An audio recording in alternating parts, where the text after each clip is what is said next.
Happy New Year, Merry Christmas from Kiss.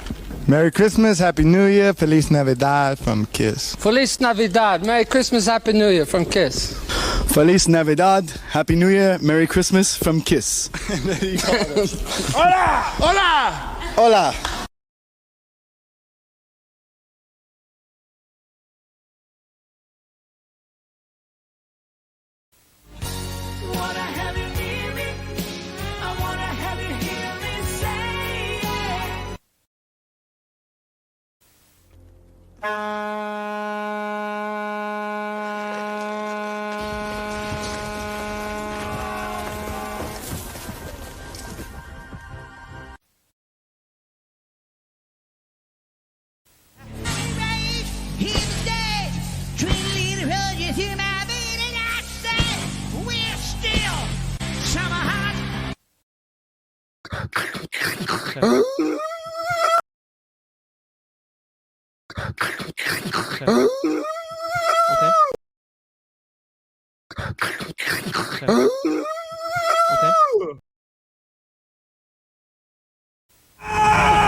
I've been away for 7 months. Now out filming the Book of Boba. Ooh, fight scenes, makeup. The one thing I've really missed is this hidden gem. Here in my hometown, Rotorua. The Polynesian spa. Come on, New Zealand, try something new. There are no words.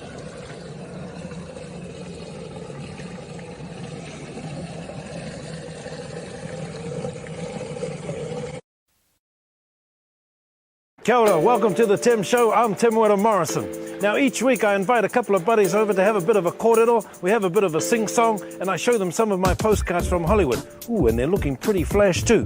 I visit the whānau in New Zealand and around the globe, and I even score some A-listers. Now, this week we've got a Tim Show special, Episode 3, Involvement of the Kiwis. I'm talking Star Wars. We find out how they make us clones. And I catch up with Rena Owen and talk to the producer, Rick McCullum, and talk to the big guy, George Lucas. So, lightsabers on!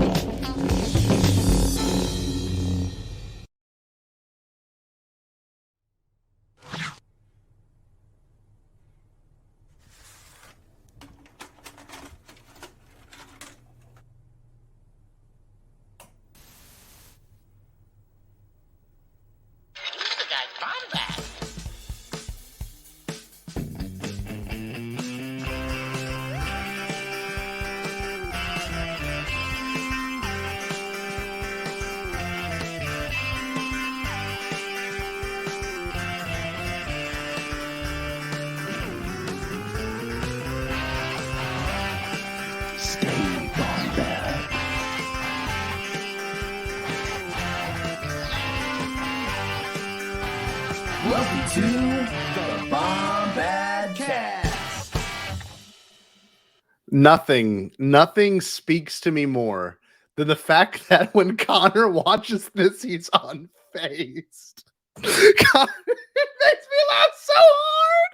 Conor watches it and his face does not change. It's like people are so used to this foolishness that nothing phases them. Good God, we've achieved it. It's become so ridiculous and sublime. Good God, I'm dying. Okay, just literally watching Conor just straight face watch all that made my absolute day. We got Eli busting the gut, Michael laughing, Jerry just probably I don't know, texting people, just not even paying attention. This was Look, okay, real quick, we got to do our plugs. Welcome to the Bombadcast every Thursday, especially until February. We will be doing the Book of Bombad. You know what it is. It's our recap show. We got guests all throughout the next couple of weeks. We even got a surprise guest last minute, our boy Michael. He'll be showing up. But Thursday, you can find us here, 8 p.m. Central Standard Time, 9 p.m. Eastern Standard Time, and something in Canada time. So happy that we're all doing this. I'm glad everyone is here to hang out. All 9 of you mean the world to us. And also, I don't know if you know this, but Monday, guess who's back? Guess who's back? Guess who's back? Back. My boy Jerry with Hyperfocus. Jerry, I don't actually know who your guest is, but we'll bring you on in a second. You can tell us who your guest is next week. And then, of course, that's wildly inappropriate. Every Wednesday, Bombad Gaming. We've been playing some Wii games. It's been fun, actually. Wii golf wasn't that much fun. Wii tennis, I became a pro. Conor was there for it. Conor can vouch. It was a legendary experience. And yeah, all that being said, I am super stoked to be here. It is an absolute bombad of a week. Look at this crew. This is going to be an evening you will never, ever forget. Before we do that, I have to show off my new drip. Okay? Very proud of this. All of you seem to have been very attached to the Stevie Bombad character. I'm taking it to the next level. Here we go. Here's the grand reveal of the Adidas Boba Fett tracksuit. 100% made by Adidas. Look at this. Full on Boba Fett. We got the chest plate. Okay. For some reason, my junk is very visible. And we've got all kinds of good looks on here. You got some little references right here. Look at this. I don't even know what that stands for. We got the Fender logo for some reason. Can't beat it. Let's bring Jerry in. Jerry, come on. I like that. Yeah, fantastic. That's right. Jerry, how are you doing, brony? Well, what's up, bro? What's up? Yeah. Hey, that's right. That's how we're doing it tonight. So, yep. I don't know what that even means. I don't know why I'm coming in here with this John Ralphio esque energy. I don't know where it's coming from, but it's here. Jerry, here I am. Give us your best hooter in the voice of Michael Jackson from Captain EO right now. Do it. All right, hold on. I'm gonna need to lubricate. Hold on. Hooter. Okay, good. I'm glad we got that out the way. You got to really put all the nasal cavity into it. Hooter. So when Eric and Katie and I, speaking of Eric, let's show Eric for 2 seconds. Here he is. Look at this. What a shot. Look at that. No, that's not gerbil. Well, you know what? Eric can be gerbil. That's fine. Yeah. So when we were at Disney World back in April, literally to like get each other's attention, I go Hooter as loud as I could across the room.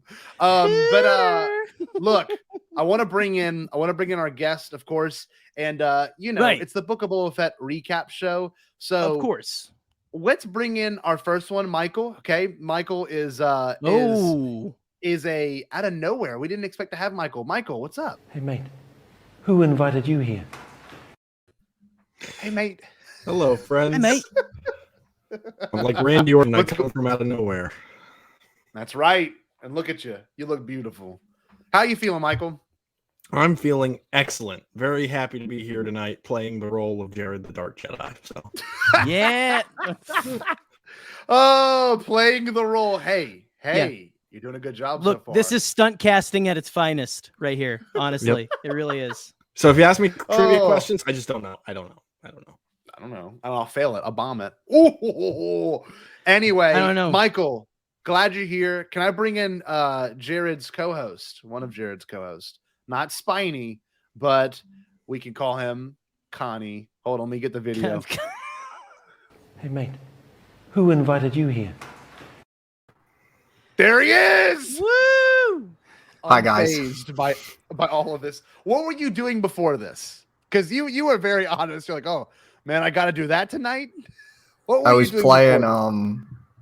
The Return of the King PS2 game because my older brother somehow still has a function in PS2. I do not have the Revenge of the Sith game, which is big disappointment, but it's not expensive. eBay has them for like $15. I would get it. It's worth it. I don't trust Very much eBay. worth it. Whoa, here we go. A proven outlet for buying things for 25 plus years, and this guy doesn't trust it. I get it. Only a quarter of a century. You're not supposed to trust strangers on the internet, Scotty. It's fine. Well, I trust all of you. I mean, we're Fair the point. exception to the norm, so Oh, Jesus. Look, we got to bring in the Trivia King. Can we do that? Do you want to bring the Trivia King? I think we can do there that. He is. yeah, I think we can do that. I think we can do that. Hey mate, who invited you here?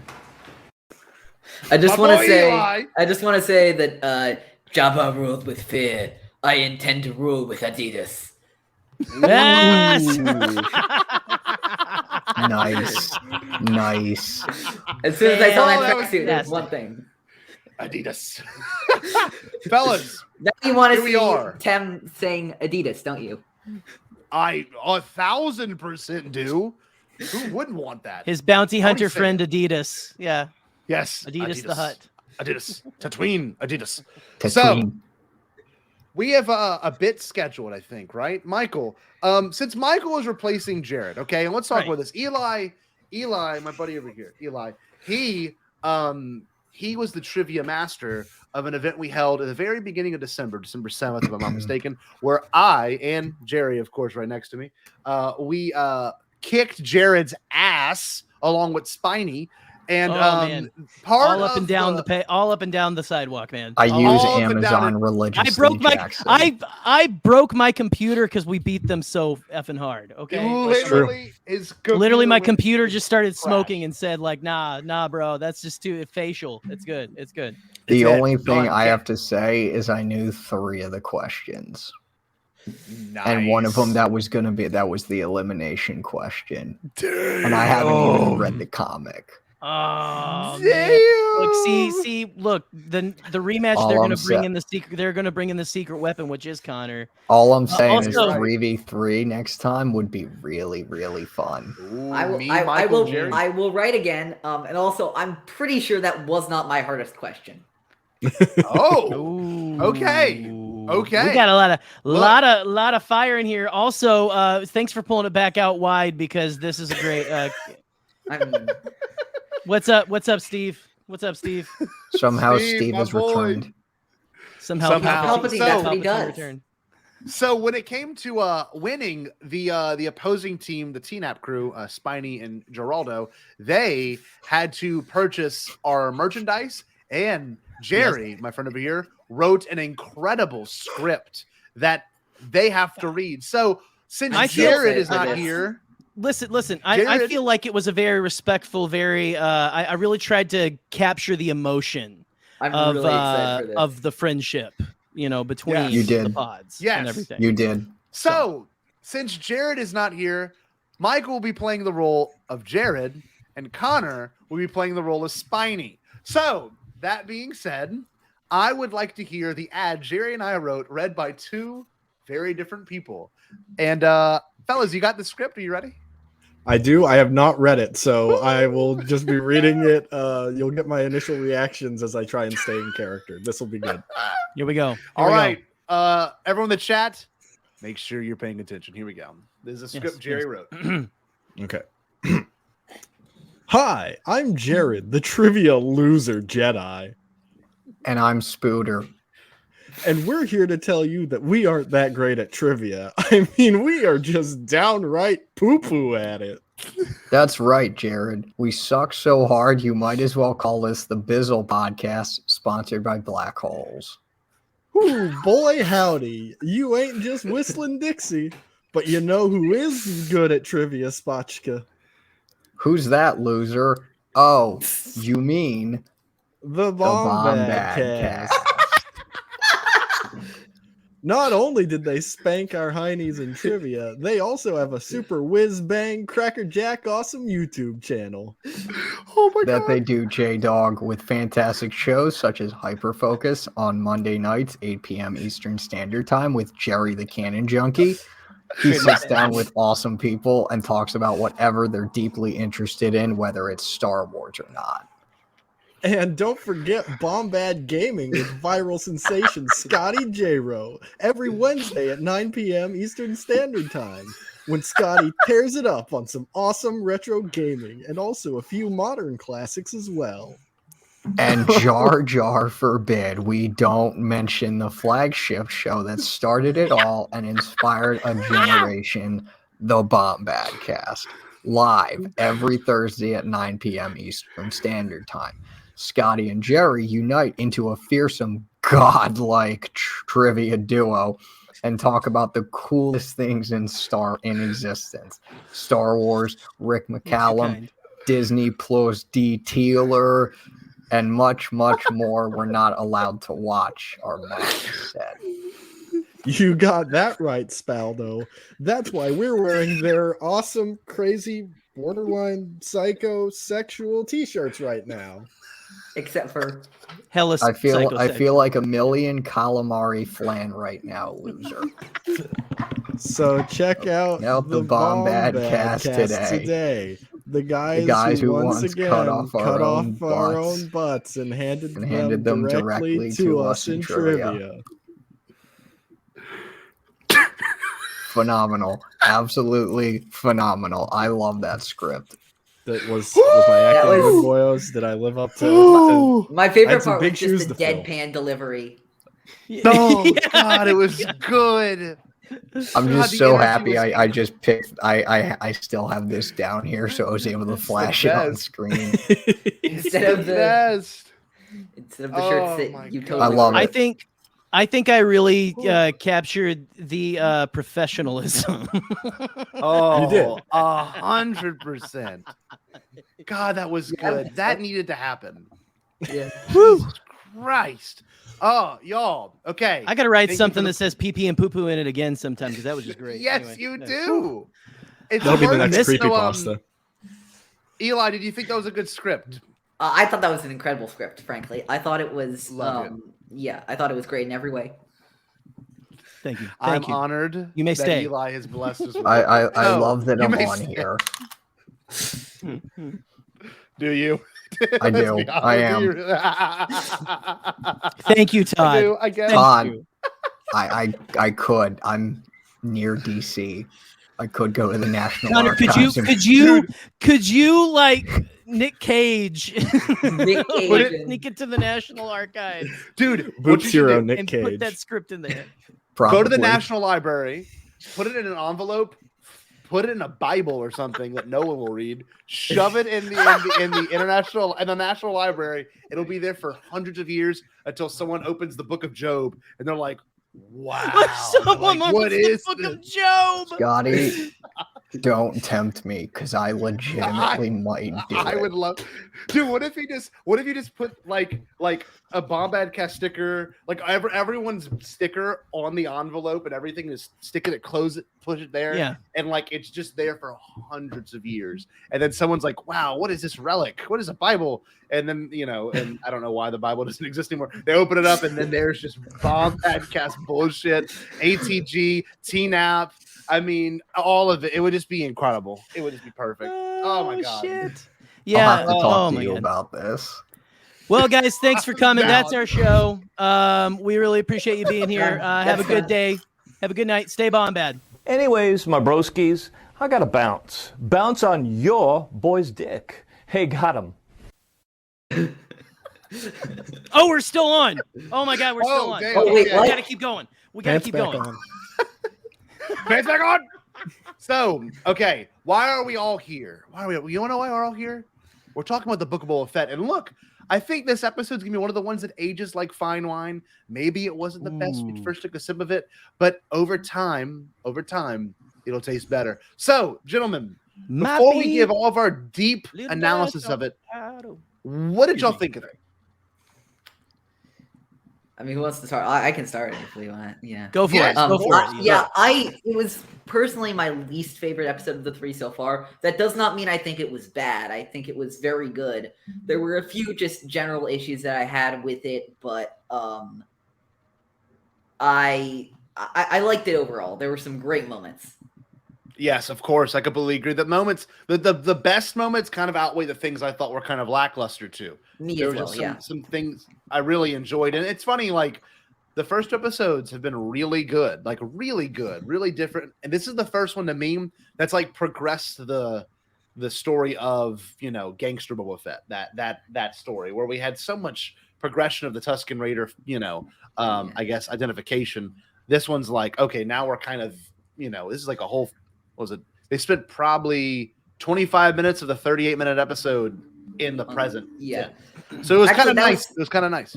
That's what annoys me about the show is like in the first 2 episodes, I'm like, I like the Tusken Raider stuff. I like the Gangster Boba much better. Yes. Give me more of the Gangster Boba. And then they show us so little of the Tusken Raiders part. I'm like, am I really asking them to give me more Tusken Raider flashbacks? Yeah, I get it. That's kind of the drawback right now, and I feel. Give me I don't know- all the I don't know how- flashbacks, all the flashbacks, Yeah. all the modern day too. Give it all to me. Yeah. Anyway, go on, Scotty. It's boy. been a Go on, nice Scotty. balance. And I will agree with Todd. The short episodes, at least to me personally, that's that's something I have a will hard always time with. advocate for longer episodes. Same. Yes. Same. The other one had such breadth to it. You could watch the 54-minute episode, and it's like it did so much. It told such an impactful story. Everyone was raving about that one, and this one came out. People were like, "Oh, Raid Cores, sick," or Space Vespas, sick. Like some things were really cool, Danny Trejo, and then some things, yes, they're sick. And I don't know. I'd rather hear someone else talk. Michael, beautiful boy. Okay. I really enjoyed this episode. I didn't enjoy it as much as the last one, but I still had several moments in this one where I almost like jumped out of my seat. I was getting so excited, like the speeder chase, the Chrysanthemum fight, stuff like that. I have a few minor complaints, but most of them I want to kind of reserve to sort of let the story play out, because I have some questions about sort of the structure of this show and the story it's telling, but I want to see the whole big picture before I, formally complain about all that. That I get, and that's the hardest part. Is like, you want to let the story breathe. You want to let the story have its moments, but you can't. You got to see it as a whole. You know what I mean? Like the Frog Lady episode when it came out, I feel like it's the same level as this one. You're like, okay, I love what you gave me, but why did you give this to me? And then you kind of sit there and you think about it. And at least to me, the Frog Lady episode was brilliant because you've got a puppet, a masked character, and then someone in a prosthetic telling a great story. And then makes more sense now, compared. Well, what I was going to compare it to is it reminds me of my first viewing of The Last Jedi, where there were a couple storylines in that movie my first time around where I was like, I wish they had spent less time on this. Like I was like, every time they're on Canto Bite, I'm like, no, cut back to Octo. I'd rather be watching that right now. But then once I went back with the whole movie in mind, I can see what the character arcs are working with there and really appreciate what it was doing. Yeah, completely go. Look, Connor, you want to say something to that?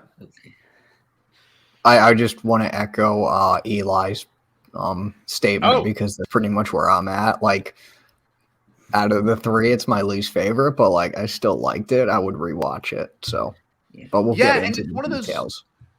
See, I rewatched it recently, and I was like, you know what? I liked it more the second time than the first time because I knew what to expect. I knew that the story, it held weight, but it wasn't as much weight as the other one. And there was some really emotional things in this to me personally. Jerry, did you have any hot takes on this one or no? Only that Space Punk Queen she reigns supreme.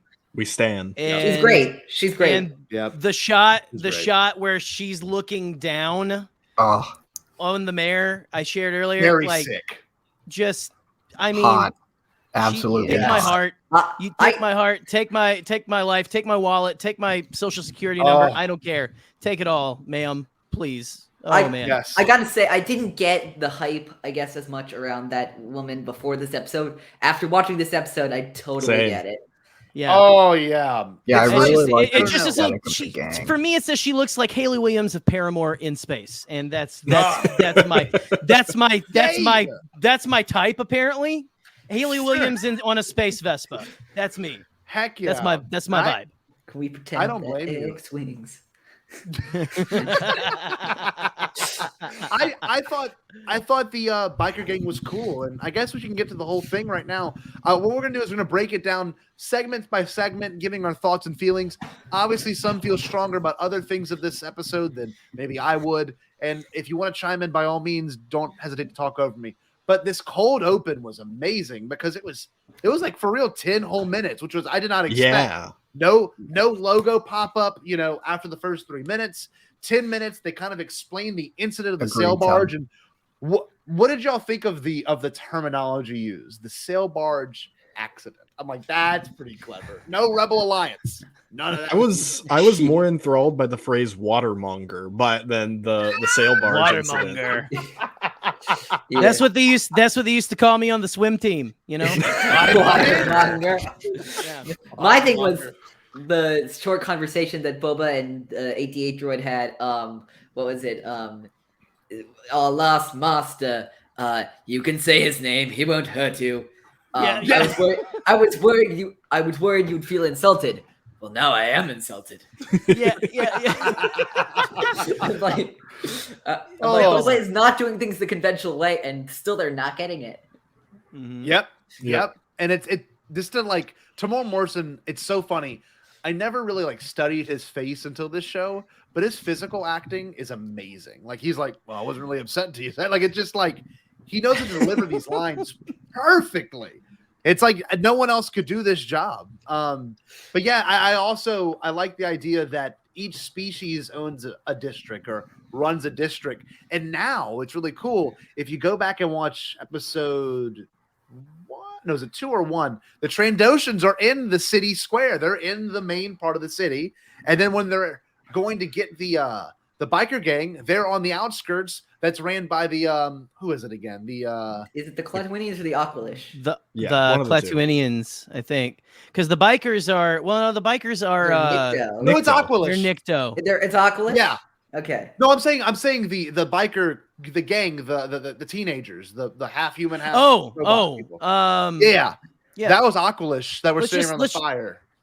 I vote for Boop was calling them just space punks. Let's just call them space punks, honestly. Space punks. Okay. I've seen people in the comments saying it's Aquilish, so yeah. Yeah. And I liked how they did that, and I like that the my stapler was also the one that was complaining about the water. I thought it was great. I'm like he played that role perfectly, and I never seen him in anything else besides Office Space. And I was watching it with Eric in the morning, and that's straight up the guy from Office Space, and I don't think he gets credited at the very end either. I think he gets uncredited. Well, I mean, he's a huge name already. Like he's in everything, And honestly, someone posted like he's in Barry on HBO and everything. I saw. Did you see? Sorry, William. No, I don't like expensive water either, buddy. I'm just saying. Nope. But Charlie Ashby, friend of the show. That's just gonna be. I'm gonna start calling him Charlie, friend of the show Ashby. That's just gonna be like his new name on the Bombadcast.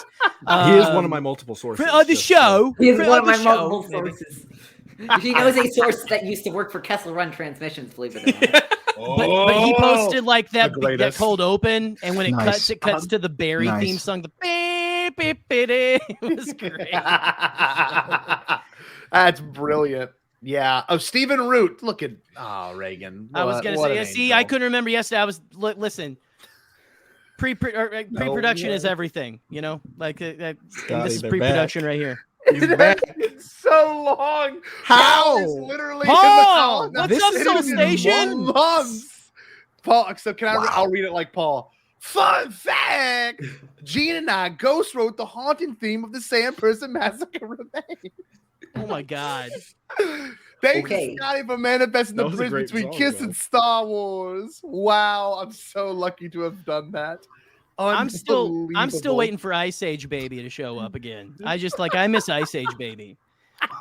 Dude, the best is when Master Chief showed up and he just typed in stuff, and then he was gone. I think it was hi, I'm new, and then he was gone. I'm new here. That was it. Hi, I'm new here, and then he was gone. Never to return. Never to be seen or heard from again. Never to be seen again. Never. What did y'all think of all the water references? Because I think that's leading to a much bigger idea. Conor, what do you think of that, baby? Good question. Yeah,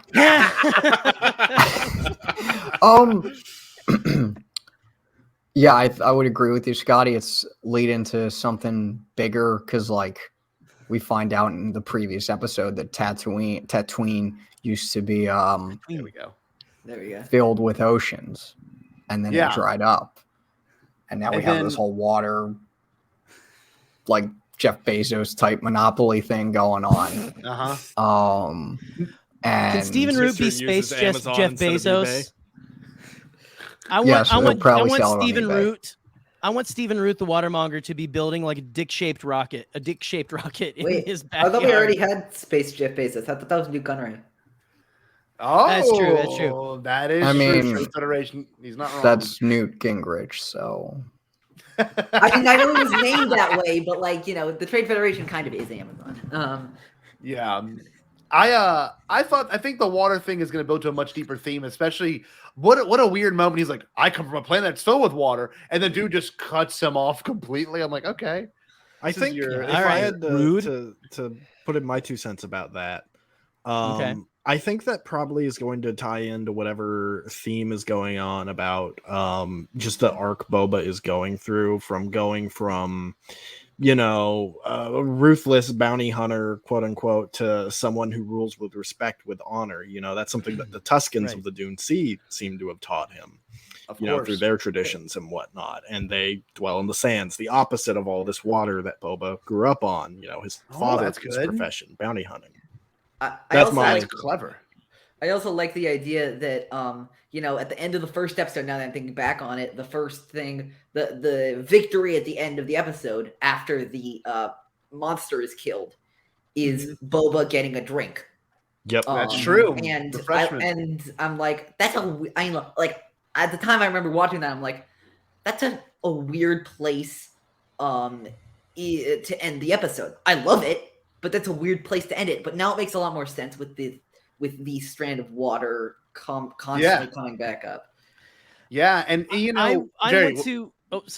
I want to quick pop in here and say that our buddy Jackson the Leppy, who was in the chat earlier, I'm not sure if he's here right now, but he had a theory. I don't know if he was joking about this. I think on Broaxium. No, stop, Siri. I'm not talking to you.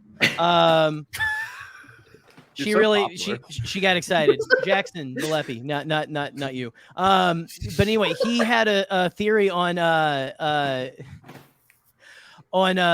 shooting the poodoo the other night. I think that he thinks that Boba Fett is going to bring water back to Tatooine. Damn. And I wonder if that could be a joke. That's big pie in the sky. And he did drink half a bottle of whiskey before he said it. But those are big butts. Those are giant butts. Sir Mix-a-Lot would approve. But I'm kind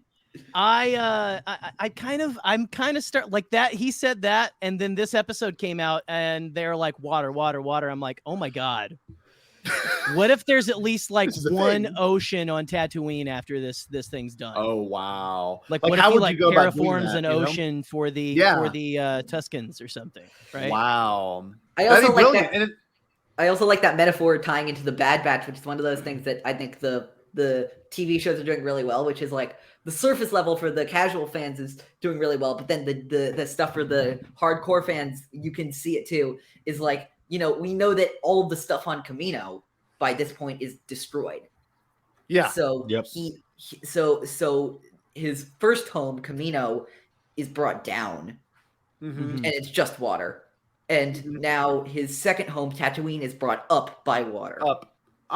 That's badass. I like that. And water, obviously, for anyone that's ever studied biology. Oh, Jared. Real quick, Jared's popping in to say hi. Love you too, dipshit. Love you. Seriously. Bye, Jared. So really do love you. The beauty of water, obviously, it creates life. We are made of a lot of water, 75% of us, and of us, 75% of humans. I don't know. The rest are made of some sort of space goo. What's the last 25%? Okay. So they're made of gas. So the idea that water makes life, and also in this episode, there was a couple of really interesting things of like, you see different forms of life again. You had the wart in that one scene. You had that little rat that gets eaten. There's a name for it. The one that's in bird, special edition. I forget. Like that's a womp rat. The womp rat, and then some. That's kind not of a womp rat. That's not a womp rat. I've done rat? that. No, womp rats have not been seen on screen. Those We're things fight in front of the kids. No, I'm telling you, those things are in the. I'm looking it up. I'm doing it. A New Hope special edition. Looking it up. That was a womp rat. That is not a womp. Don't fight with me here. Don't listen. Don't you come in my house and talk about the special editions, you purist. It's a scurrier. Anyway, it's a scurrier. You're a scurrier. It's a scurrier. I'm showing the screen. I just know that this happened in front of the Tatooine retirement home for aged aliens. So it did. Yes. It really did. Look at this. It really did. It's not a womp rat. It's a scurrier.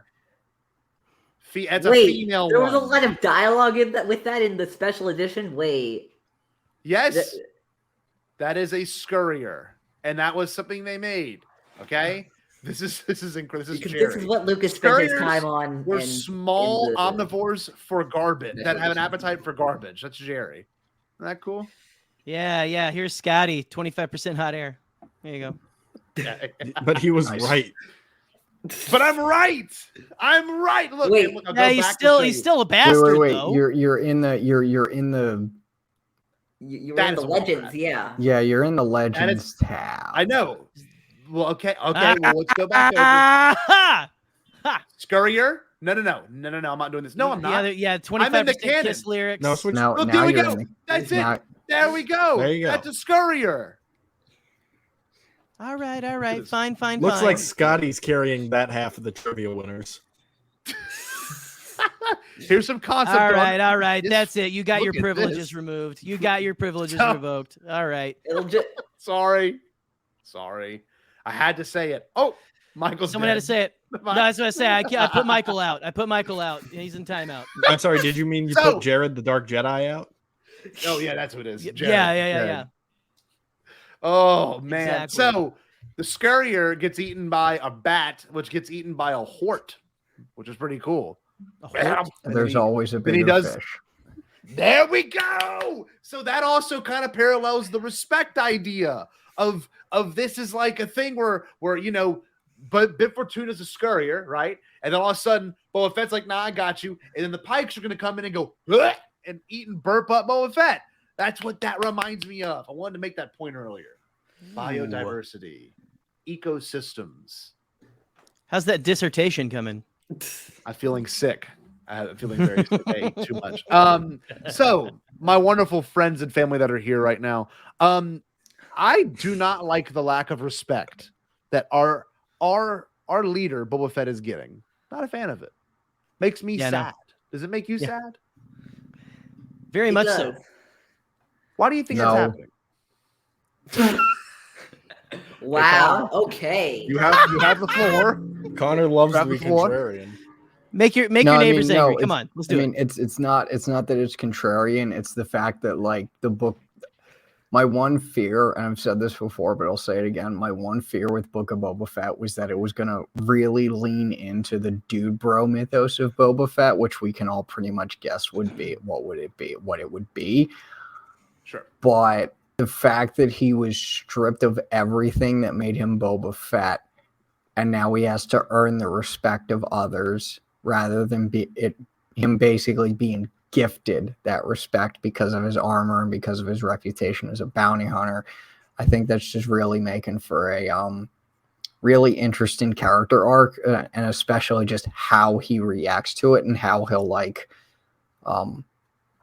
handle those types of situations where it's like, no, you need to earn respect, and it's like, is Boba gonna gun them down and be like, that's how I earn my respect, or is he gonna do this peacefully and use his words to earn the respect of the people of Tatooine and get his rule going? Okay, I like that. Yeah, fantastic. I think you can do that. The Rick McCallum seal of approval. I love it. Yeah, I think you can do that and also feel bad for Boba. Like I understand it's necessary for his character arc, but I also feel. Oh no, I definitely feel bad for him. Yeah, no, for sure. Of course. Yeah, I think it's interesting because this tied in direct with Stephen Root's moment where, he's like, they stole, they owe me $1,300 for stealing my water. And he's like, no, they're going to give you $500. I'm going to give you $500. You're not going to ask them for any more money. And y'all are going to come be a part of the crew. And they're like, well, they needed a job. They needed money. They needed water. And that was a really brilliant way of handling that. Now he's got a crew that can respect him. And of course, at the end of the day, end up saving his ass big time, which was awesome. Yep. I mean, if you look before at canon, Fennec did. Yeah. Yep. Yeah. Oh yeah. If you look at canon Boba, I feel like most of his time, at least like in the, I mean, I think, I know everyone's like, he's the most feared bounty hunter, but like, especially in like War of the Bounty Hunters, the comics and stuff, which this feels a lot like a comic run, honestly. This entire series feels like a comic run. Boba is just in canon always been looking for respect, I feel like. and everything. I know what you mean, Connor, and I agree with it. I like that he has kind of lost a lot of that, but I feel like he's been looking for that. He's been looking for his place, and now he has learned respect, and he's like, I don't know. I feel like he's always kind of had honor, even though I know he stole Boba Fett. I know he stole a Han Solo and all that kind of a thing. I know he's like, a baddie and all that, but I don't know. I like where we're heading with Boba with this. I like that he's, I don't know, like you said, like making the fanboys angry and stuff, and making it less about him being John Wick in space and making him someone who really likes to pet the Rancor, and go, good boy, good you go. I want to ride it. I want to ride it. Which we have to talk about here in a second, but of course. I was gonna agree with. I wanted to bring up real quick, just in regards to all that, is another reason that Boba's not getting respect is because he's been gone for 5 years in a time of drastic change in the galaxy, not just on Tatooine. The New Republic has risen up in the absence of the Empire. It's new government, new galaxy. It's all different, and Boba's just been out of the public eye for all that. And so that means he's lost a lot of the respect that he had received over his time as a bounty hunter. And so now he's got to sort of earn it back now as the daimyo. Which is not easy to do. Very good point. Yeah. Oh, go ahead. Sorry. No, Eli, it's all on you. I was gonna say I was gonna say about the Boba Fett character arc thing. The first time I felt real true, I like this character for Boba Fett was the tragedy. That was the first time. I was ambivalent. Same. Yeah, me about too. Boba before then. I loved Django. I loved Temuera as Django in Clones. And I'm like, when they announced Book of Boba Fett, I'm like, actually, when they announced, when I heard rumors of Boba Fett coming into season 2 of The Mandalorian, I'm like, really? Did they have to? Yeah. And then he brought him in, and they made him 3-dimensional, and I'm like, wow, this is really cool. I do like that they're building out this character for Boba, and it's funny because I think who the Dude Bros paint Boba as is actually another character. Now that I'm thinking about it, sure. I think who the Dude Bros think Boba Fett is actually Cad Bane. Oh, I've always hated Cad Bane. I've always hated him. Yeah. That's interesting. I like Cad Bane as a foil. Like, I like him as a bad guy. That's he's a good point. Heel. Yes. I agree with that. I love He's a Cad great Bane. heel, but I know what you mean. Like, he's despicable. He's one-dimensional as it gets. But that is a very good point. I think I just generally villain. Yeah, I think I just generally dislike it. I don't know what it is. Something about his voice just grates on me. Oh, Sorry yeah. about that And voice. He talks like this. So I do find that interesting because we got people down the middle. Like, I don't blame it's either Andy or Josh, but I don't blame them for saying this either. The Boba in my head cans. I bet that's our boy Andy. Look, see, they did that perfect, and I think they did too. When he came in, he was shooting, and he was just so heavy and badass. He was doing his moment, but I always saw that as like a reintroduction to a character, which was amazing. I think we'll get more of that Boba soon, but I think it's going to build to that huge moment of him. Like, what makes a true badass a badass, like a respectable badass. Boba Fett is a respectable badass. He can kick your ass. He will do it. He knows the coolest dude, the strongest dude, the most quote unquote manly man is the guy who knows he can end the fight but doesn't do it. Like all the time, you know what I mean? It's what Lucas talked about like the Jedi putting the lightsaber down on the table, and saying, let's how talk. we gonna do this? Like everything in this series, like you got like Boba can, like he can hand it all back to you and all that, Yeah, he can hand your entrails, all that, but he also walks around. Hey, I walk everywhere on my own 2 feet. Like I want to. Yeah, like, and that I doesn't love the part get in this anyone episode anywhere. after Black Chrysanthemum, which we need to talk about that in a second. When the Gamorrean guard, he goes, "Get him to my Bactopod." Like, this dude is like this dude is just he's got there's a heart to him. I feel like he's had his whole time through canon. Like, I feel like Boba's always kind of had that little bit of Django. Django had a code of honor at least. Yes. Yeah. Even though he joined with, like you fight the power, he joined the 7th. Even though he Whatever, murdered it's his fine. friend Sam Wessel. Yeah. That's fine. I know, what a mean, tragedy. What a tragedy. And you say it the right But way. wait. Shout out to Devore from Largely the Force who says it the wrong way. This is the long ongoing segment we carry on in a galaxy where we ask all of our guests how to pronounce Sam Wessel's name. And that's the correct answer. Sam Wessel. Zoom Weasel. I'll tell you this much. I could say I'm thankful that I had done this, but I interviewed John Knowles, who made the Star Wars Bounty Hunter game. But if you play Star Wars Bounty Hunter, Sam Wessel is like a actual like she's not helpful to Jango at all. She's actually trying to get the same bounty as Jango. Then she gets caught, and he's kind enough to go save her. And then she does another turn on him later, and then Zam gets saved by Jango in the very last part, and like it's a whole thing. And then when you watch Attack of the Clones, it makes a lot more sense. Where he betrays her, he kills her because he has to. I'm like, it's interesting, and I hope that game, honestly, a little Cassian move, maybe. Yeah. Yes. Exactly. Kind of a thing. Like you're gonna give me away, maybe. I don't know. Maybe it's too much. Maybe I'm giving it too much. I don't know. It's fine.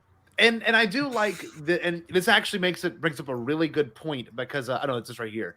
I want to talk about this because before the whole Black Chrysanthemum thing, we got the moment where he's having the flashback, right? And talk about a brutal flashback. He is able to ride a bantha. He's got his gappy stick. He's hooded up. He looks badass, and he's going to go talk to the Pikes. And of course, he gets there, and the Pikes, voiced by Phil Lamar, by the way, who is Marvin from Pulp Fiction. For anyone that does not remember that role, people forgot that. No, is it Marvin? If you've watched a cartoon, it's probably got Phil Lamar in it. Honestly, Phil Lamar's voice. He is prominent in voice acting. Yes, he is the fifth brother as well, and I think he's in Resistance. Kit Fisto. He's Kit Fisto. Yeah. He's yes. My thing is like, this is what I honestly hope. So they got Whitwer for the Rodian in chapter 1. They got Stephen Stanton for the Pike in chapter 2. They got Phil Lamar. We're slowly downsizing our roles. I hope that we get to the 7th episode, and it's just like, this person was one speaking line in the 7th episode of the 6th season of Star Wars: The Clone Wars, and we put them in as a speaking role. Oh man, that's fantastic. Deep cuts all around. All around deep cuts, like you get on your bicycle when you're a kid. I'm a big fan of how they're telling that story too, with him walking back up, and all of a sudden, and you see it in the distance, the smoke rising, and the Nikto gang was the one that ended up causing it. That was a hard watch. Chip stealing and the bastards. Music was unreal. So I have good. never. It was like choral. It was like, I don't know. It was everything I've never heard in Star Wars. I'm not even gonna lie. That blew me away. It was like a dirge. It was just beautiful. It was like the Gregorian chant. It was awesome. It was horrifying. Yeah. God. And I can't wait for that to drop. That's going to be a good soundtrack to drop soon. Hopefully they do drop that one. God, that was good. I want this. We don't have to go too far on this, but whoever's running Holo Chronicles tonight, I have one word for you: Mephisto. I can change. We all wanted it. We all wanted it. I mean, I want Kira more than to- Mephisto, but I was listening to Alex Damon's review of it earlier today, Star Wars Explained, and he was like, so I think maybe Crimson Dawn's going to be the Mephisto of this series, where everybody thinks it's going to happen, but it doesn't actually happen, and then we're let down by our own expectations. And I'm like, yeah, that makes sense. Yep. I'm like people are like too quick to connect things where maybe connections don't exist. I'm not saying like people are bad for doing this. I'm just saying like people are too quick to connect things where things already exist. I love it, but I don't think it's going to happen. Mm-hmm. What if they completely threw us off and Boba Fett becomes friends with the Pikes back in that timeline, and then this happens? That's Phil Lamar's character getting shot in the face. I wouldn't be upset. I wouldn't be upset. That would be cool. Oof. Oh man, I just shot Marvin in the face. So yeah, I don't know. Yeah, what you do that for? I think the whole funeral pyre too at the very end. I mean, he actually has that like one solid tear. It's just like it's It was intense, and he kind It was of with heavy. a kid gaffy stick. Oh my god, that was crazy. I thought that would be towards the end of the season. I thought there'd be like a little bit more of the Tuskens, and then we'd get like a terrible, like gut-wrenching ending where you're like, oh no, but it happened way sooner than I thought. Way sooner. I was part of me was kind of hoping they wouldn't go that route, but I mean, we're on the route now and everything, and just that was I hope some made was it out. Well, that was just hu- that one tribe, though. Yeah. Right. Well, and I mean, when he piled up the bodies, there's not that many bodies, honestly. Yeah. There were more I- Tuskens than that. Cross the I fingers. think I think Connor's favorite Tusken Queen. I think she survived. I'm feeling like I don't she know. was Do out you see her hunting or staff? something. People I have didn't said, see. We never saw her body. We never saw the kid's body too, but we see the kids. I could have sworn I saw the kid's body, but like people have stated that they've seen the female Tusken's body. I'm like, no. You I just can't refuse. do that. Yeah. She was so awesome. show us She the was evidence. No. Show it to us. Show it to Oh, us. yeah. That moment That's hit. probably my that moment hit. biggest gripe with the episode because like it's just too abrupt. I wish they didn't do it. Yeah. It's that, and it's the for me it's that, and it's the speeders that just go really slowly. Yeah. The volume has its limits. This is yes, pretty good. That's what they do. And there's, by the way, there's not much place to bury them in the sand. I mean, I give them so much credit that we're reaching the volumes limit in the 3rd episode of the 3rd season of volume produced shows of Lucasfilm. Like it took them this long. They were doing crazy stuff with without pushing the limits. It was gonna eventually happen.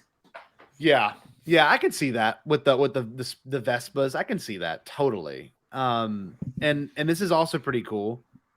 There you go. Shmi, Uncle Owen, Aunt Beru, Tuskens want me to keep going. Oh, Are you talking about burning? No, they're talking about no. it's the next comment afterwards. That's the motivator. Yes, that's true. Galen, Urso in Rogue One, Obi-Wan in New Hope, Qui-Gon in Phantom Menace. Yeah, it's yeah, you got a point. Vader. You got a point. It's nice. like Disney wanting to kill the moms in all their cartoons. It's all Star the Wars kills the mentors. They did Parents it are in like books too. I was thinking randomly of the one youngling Khalifa. You know of what I speak, Michael. Yeah, there's some High Republic ones that we won't talk about because of spoilers. But yep, there's a handful. I'm caught up on that one book. Claudia's a wild woman. That's all I'll say. I was thinking of Kevin Scott and what he did to us. Oh man, they yeah, all like, are just wonderful creative bastards, and I love them. Anyway. Yes. So you're in this moment, and all of a sudden it fades out, and this freaking 8-foot tall Wookiee in all black jumped fur. out of my seat with excitement. I was like, "What is happening?" It was so quick. Can I ruin that for everyone? Whenever he's before the back to pod opens up, watch. There's like a little floaty that floats by his face, and like Chrysanthemum saved him from having that go up his nose or whatever.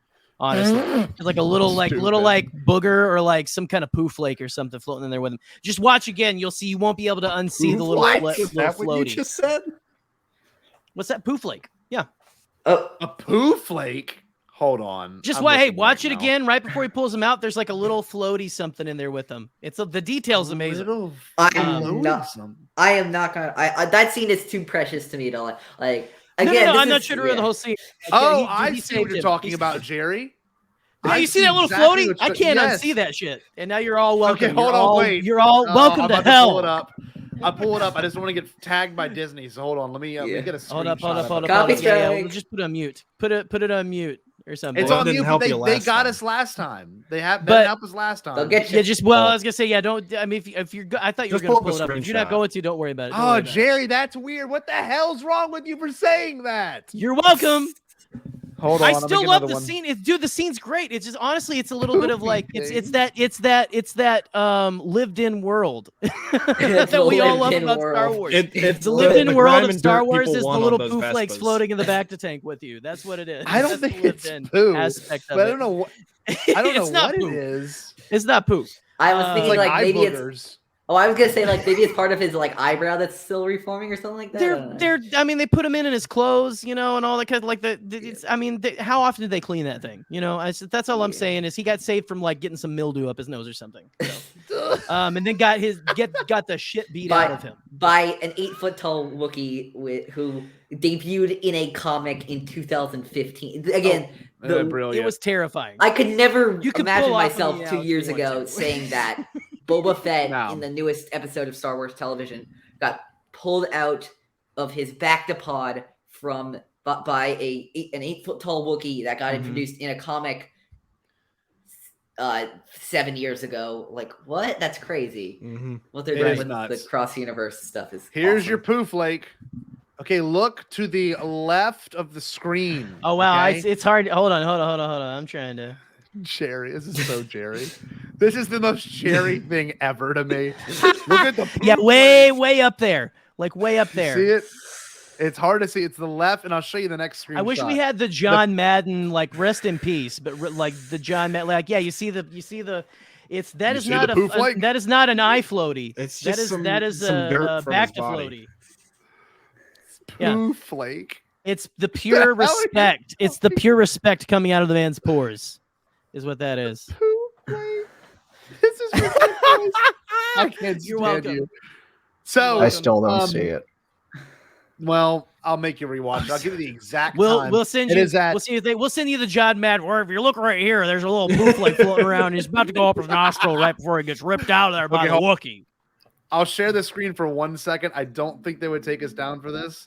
Oh shit! We better listen. Bad boys of YouTube right here. Don't do it, Scotty. Don't do it. Just do it. Take the risk. Bad boys of YouTube. I'm not playing any audio. I'm not playing any audio. Well, we can also talk over this. Like, watch it. Why? Yeah. What are we doing? It's on. Do y'all see it? Does everyone see it? I see. No. It is going to be on the left of the screen. I'll only play it for 1 second. Don't worry, like, we've gotten copyright strikes. Okay. Poof like. Okay, that's I see it. Never mind. I saw it. Done. Yeah, I saw it. Poof Lake has been seen. Go back. I missed it. Sorry, I thought Disney Plus was blurring it, so I just saw a white screen, and I'm like, oh, I thought they were there.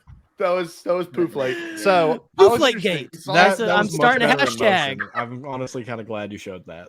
Still haven't. Isn't that like it's a thing, and it's again that lived-in world, man. Lived-in world.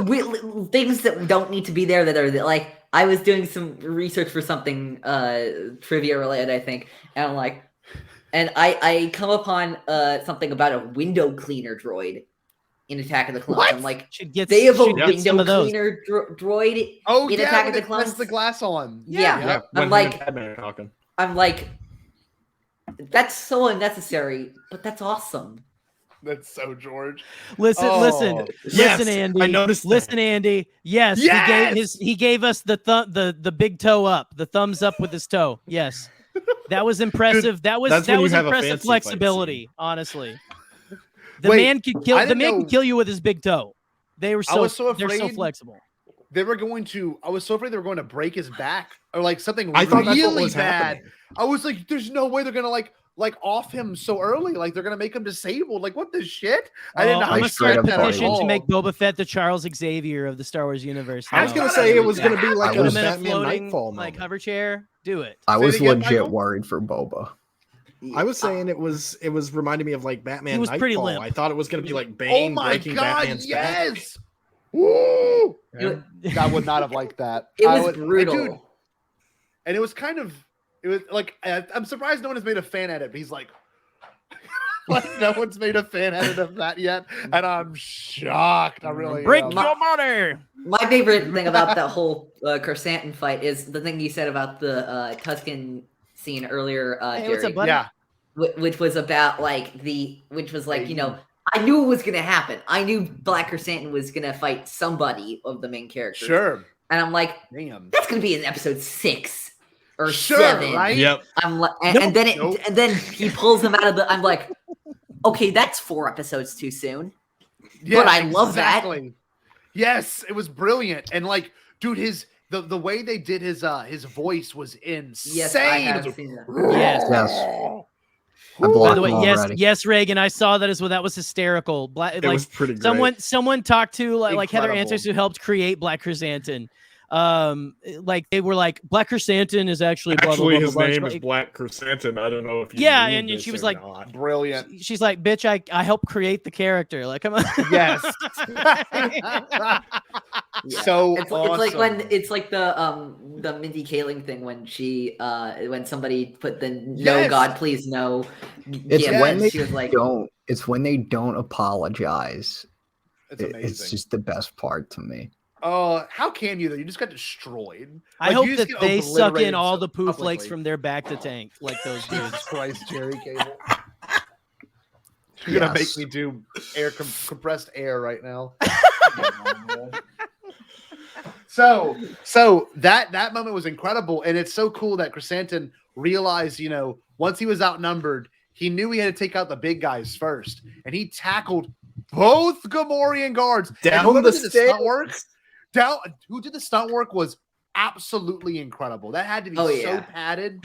That was why he tackled both like this, and they both went down. I was like, Jesus Christ. I was gonna say what this fight scene reminded me of is it reminded me of something of like one of the most recent like Predator movies, just this giant hulking yes, a giant monster scene. with dreads comes Yes, in. I think that's like, why. tries It's to specifically murder the you. height and the dreads that did it for me. Oh, hell yeah. Oh, by the way, was I will so say this good. about Chrysanthemum in this episode.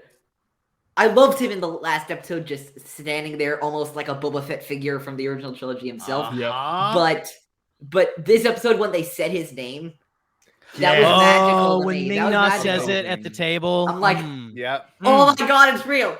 It's real! Yes, Oh it's my real. God. I do love that once he got the Gamorrean guards taken, he's biting one.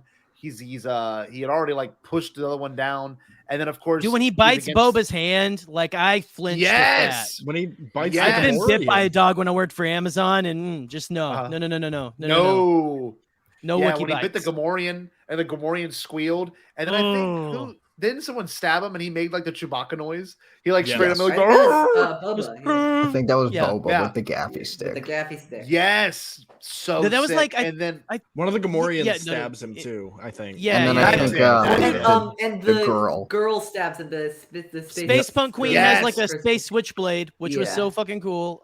Hey, Sorry, excuse me, freaking cool. no, My bad. what'd you I'm think in of the timeout. fact that he used the gaffy stick instead of using the because I think he had the whistling birds. I think he He actually had whistling that birds on- ready to roll, but he Yeah. got knocked out of his hand or something. I think. Yeah, I saw and a then he used review the of gaffy that. stick. I saw a review of that, Yeah. and it was like, yeah, he tried to use the comfortable weapon first, but then he had to use the weapon Yes. he earned, and it actually helped. Brilliant. Yeah. Brilliant. See, this is what I like about this show so far. It's like you and he's also in his underwear, which we've never seen that before in Star Wars. Someone straight up Space in their underwear. Hey, underwear getting their ass. George kicked Lucas was be awesome. damned. George Lucas be damned. There is underwear in space. There you go. Yep, there Yep, is. there Back is. to It's underwear. It's all boxer And- briefs, man. There you go. God, it was so awesome. And then of course they lead to the Rancor pit, where they end up dropping Right. him. And dude, Finnick, which Real he quick. takes that thing out of a rifle. What? Can we go back to the space underwear for a second? Because do you notice that his space underwear still had like a utility belt? What? Really? It did. It had, well, it here had we like it had like go. little pouches. Let me get it on along Disney the edge. Plus. Yeah, yeah. Jesus. Well, I was just gonna say, Don't can you just move on. imagine? Just move on. Can you No, imagine Jerry. if the entire fight had been with like Luke's back to diaper from Empire Strikes Back? Yeah, yeah. Just like How he's like ridiculous straight that up would've like looked. just like a giant, just like Tamira Morrison, like a giant ripped baby. Now Just I'm like, just "Ugh." now I'm just imagining the "No, I am your father" reveal, but Luke shirtless. Thank you, It's just for that, like Michael. he gets out of the Polynesian spa and he's in Luke's back to diaper and it's like not like it isn't a little swimmer, so it's like actually like puffed out and all that kind of stuff. That would be unfortunate. That's embarrassing. Best shot in the world for y'all boys. Give me 1 second. Keep Oh, talking though. Yeah. Boop. Your underpants don't. No, I wish mine did though. After seeing that. Also, Boot pointed out that he was played by a Predator actor, so that explains why. She said he was played by a Jesus. Thank you very much. Yes. Black sorry, Chrysanthemum died my for bad, your my bad. sins. Yeah. Oh my god. Actually, while you're pulling it up, Go to bed, Scotty, Mom. I was gonna say this before. Am I the only one who realizes this is like, I don't know, this blew my mind. I was thinking about this like a half an hour ago. Boba Fett this show is his midlife crisis. Wow. Oh my God! Jabba's palace is him renting a Lamborghini. I mean, something, it's right? pretty close to the middle of his life too. Like, when was he born? Like, you know, he's like in his late 40s, which is, you know.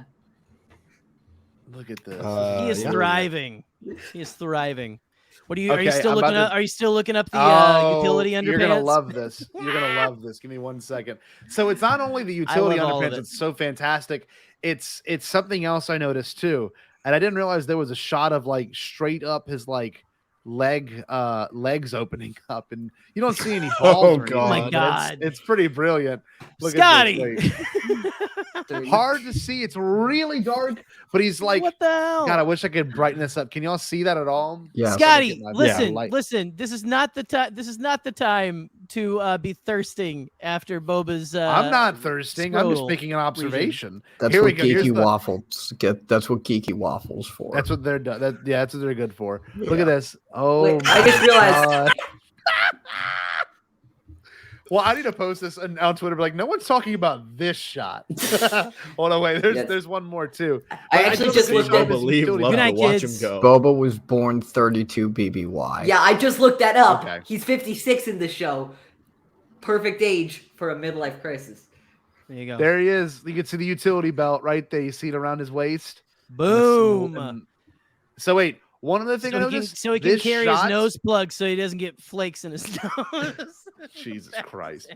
This shot is straight up the same shot of Frank Reynolds climbing out of the sofa and Always Sunny. The one like this. No, wait, just wait, watch. You ready? Here we go. Could barely see it, but he's like oiled up, he's like sweaty, and he's like crawling on the ground. Oh, it's brilliant. I'm thankful. Oh my I'm God. just thankful that we have this. So yeah, that whole fight was freaking wild, right?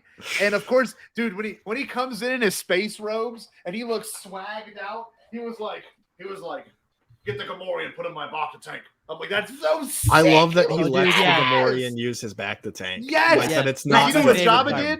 That's his like. You know what Jabba did? Yeah. Just throw him in Listen, the pit. Jabba let the Gamorrean guards. Jabba let his Gamorrean guard get killed. So that should instantly speak volumes to, you know, obviously the guy's former employer. It's just it's amazing that That is so ruling kind. with respect. Yes. That is. And that's Like- Boba's like what is it called? Oh my God. What is it? I'm blanking on the word. When you have an emotional attachment to a certain like blanket as a kid or something like that. It's his safety blanket or something like that. Safety net. I don't Sure. know. It's a safety blanket. Like he Security whenever blanket. anything, it feels like when Boba stubs his toe in this show, he's like, okay, back to the Bacta tank, and so that he's letting somebody else use it is like, you know. Well, like Yeah. it to me, it proves that Boba is a respecter of all beings, and that is, damn, Beautiful. he's such a cool. He's just I love what we're making Boba Fett into. Is this guy who's like, I'm gonna hire these at-risk youth who drive colorful space Vespas, and I'm also going to let my employee use my Bacta tank, my magic healing tube. Because why not, man? It's for everybody. We're all in this together. I love eat the rich. together. Boba's awesome. Anyway, there you go. Yep, that's great. And you know what's so funny? After that moment, you've got Christensen, you know, in the tank. Yeah, the tank. Jesus Christ, in the Rancor pit, right? Everyone's and in of the course, everyone get in the tank. Get in the tank. Isn't the next cut the food on the table? That was pretty cool. Yeah. That was different. Oh, I need And the then- gif of Fennec like kicking back with the turkey leg. She had wine too. She immediately. had wine. It was Yeah, she had awesome. wine at first, but then she grabs the leg. She's like so happy and content, just like kicking back. I Uh-huh. need that in a GIF form, like right now. By the for way, next Thanksgiving. By the way, for those of you who are fans of the Banthaverse, in this episode, indeed, eats Boba chicken. Fett does eat chicken. Eating chicken. Yes, and I only noticed that because Matt and Sean and the people from that show and They've been posted about it. Yep. they posted about it. I'm like, I remember when they had the AI thing and Boba ate chicken for the first time. I'm like, that's really weird. And then I saw that they posted about it. I'm like, oh my god, it's canon. He ate chicken. I know. Amazing. Oh, Boba's got. This is now canon for me that Boba's got pizza and Extreme Teen Bibles or something. Young man. Oh man, that's brilliant. You know who really heals your wounds. No, Jesus Boba Fett, Christ. you faster voice. I might have to get some food after this. Oh, that's great. Yeah, I thought it was great, and I was surprised the twins came back so quickly. And look, can I give a pro tip? Can I give a pro tip for anyone that wants to hear me? Pro tip. Don't watch the recaps. Just don't. Just don't watch the recaps before the show starts. It's not worth it. Because literally, the second they showed the Hutts in the recap, I'm like, oh, I know who's showing back up. Then they showed something else. I'm like, oh, they're showing back up. And of course, I'm watching this episode, and of course, the Hutts, 20 minutes in, they're right back in. So I was like, okay, maybe I should click skip recap from here on out, because it's subtle stuff like that you want to be surprised. Yeah. I'm not that savvy. So. I was very confused. That was the thing on the rewatch. Except for noticing poo flakes. So sorry, Eli. Please go on. That was the thing on the rewatch I liked the most about how the Hutts were like, so yeah, we sent one of the most dangerous bounty hunters in the galaxy besides you to kill you. Look, okay. Our bad. People make mistakes. Okay. We did a fuck up. Partially, I love that all of it. I love that even Boba's like, it's just business. Like even to Black Santa in there, he's like, hey, man, look, no hard feelings and stuff. Like I love because that shows their history, because they do have a history and stuff. Like the first panel that Black Santa appears in, I'm pretty sure, is with Boba Fett. I remember the day I saw that, the day it dropped, and my God, just to see that was. What a cool character, man. Like, just like from day one, like just even seeing him, like, what is that guy's deal? I want to know what he's up to. I want to follow him around. I want to hang on to his little Wookiee pigtails and follow him around. So, they did that really well. Yeah, Michael. There was something I wanted to bring up just in regards to the twins and some criticism I've seen that I'm inclined to almost agree with, but not strongly, because again, I want to see how everything plays out first. But I've seen complaints about us shifting antagonists too frequently and to just not allowing any time to dwell. Like at first, we set up the mayor as the initial sort of antagonist, and then episode 2 it gets shifted to the twins, and now it's shifting to the Pikes in episode 3. That's a new antagonistic force every single episode. Sure. And I get that part of that is because this show isn't as episodic as something like The Mandalorian, which is very like every episode of Mandalorian was just an individual journey that Din went on, whereas this, it's a more overarching plot, and we don't have. Which is ironic to me. It's a comic run, honestly. Which is ironic. The arc of a comic. Yeah. Which is ironic to me, because I remember specifically when people were complaining about the episodic nature of The Mandalorian, and now they're complaining about the complete opposite. I'm like, okay, please pick It's the other side of the aisle, maybe. I don't know. Listen. What I'll say to that is, welcome to the underworld of Star Wars. Shifting antagonists, man. Yeah, everyone sells out everybody. Yeah. And then they get done after that person just stabbed you in the back, and they go, "Hey, man, no hard feelings. It's all business, man. Yeah. It's just what we do. It's what we do, baby. I actually think I prefer the Book of Boba Fett style to the Mandalorian. I like both of them, but I like the idea of one continuing story thread through the season. And I like that the antagonist keeps switching, because it just keeps me on my toes. It's like we don't know the full story. We don't know. Right. We keep getting new twists. We keep getting new turns. And I think there will be a main villain. I just think it's not so much that they don't know who it is. It's that we don't know who it is. They introduced the main villain maybe in the last episode, which is the Pikes, right? Yeah. Okay. Let's just say it could. So the Pikes were actually introduced in the second episode. And I know we're switching it to them now, but it honestly, to me, it makes sense. I'm still going to look back and say, look, they were introduced as like a force in the second episode already anyway. Yeah. Yeah. But I mean, I don't even know if we didn't get this turn of the Hutts, which is so Hutt. It's so like, it's such a Hutt move that they're like, hey, look, man, This is all bad for business. We're out of And here. we We're don't going to go even want party this on rock. Nalhutta. By the way, I love that Obadiah and Nalhutta have been mentioned in a live action thing multiple times. I am like, every And now they've time I'm mentioned just And like, Witches of Dathomir. Again. Yeah, like that. Obadiah, Witches of Dathomir. I'm like, yes, please, Oh, dude. give me more. Well, Yes. Thank you. If we didn't get the Hutts to leave, then we wouldn't have gotten the most amazing gift ever. And I'm just going to go ahead and bring this. I've been waiting to bring this up since Andy tweeted it or Josh, whoever. Walk around on your feet until you can ride a Rancor. We got such an amazing gift with the most incredible. I hope it seems like it's more than a cameo with how they say it. Seems like just the setup of a new character. Uncredited. Danny Uncredited too. No, it's freaking not Trejo. Danny No, he's freaking not in the Trejo. credits. He is. Yeah. Oh, is he really? I thought he was. Yeah. Look it up, He's like Scotty. one of the- Look it up right now. He's Look it up. one of the first names in the credits. Play it on the screen. Here's the thing. Play it on the screen. I was a little bit I remember watching the episode for the first time. I'm like, okay, so that looks a lot like Danny Trejo, and I'm like, I wasn't like 100% sure that it was Danny Trejo. But then I looked at the credits afterwards. And I'm like, oh my god, that was actually Danny Trejo. I hope that his name is just like Danny Trejo with like a couple hyphens and. I like, want it to be like the switched. parentheses and stuff. I want it to be Danny the first Trejo letter. or something. Tanny Trejo.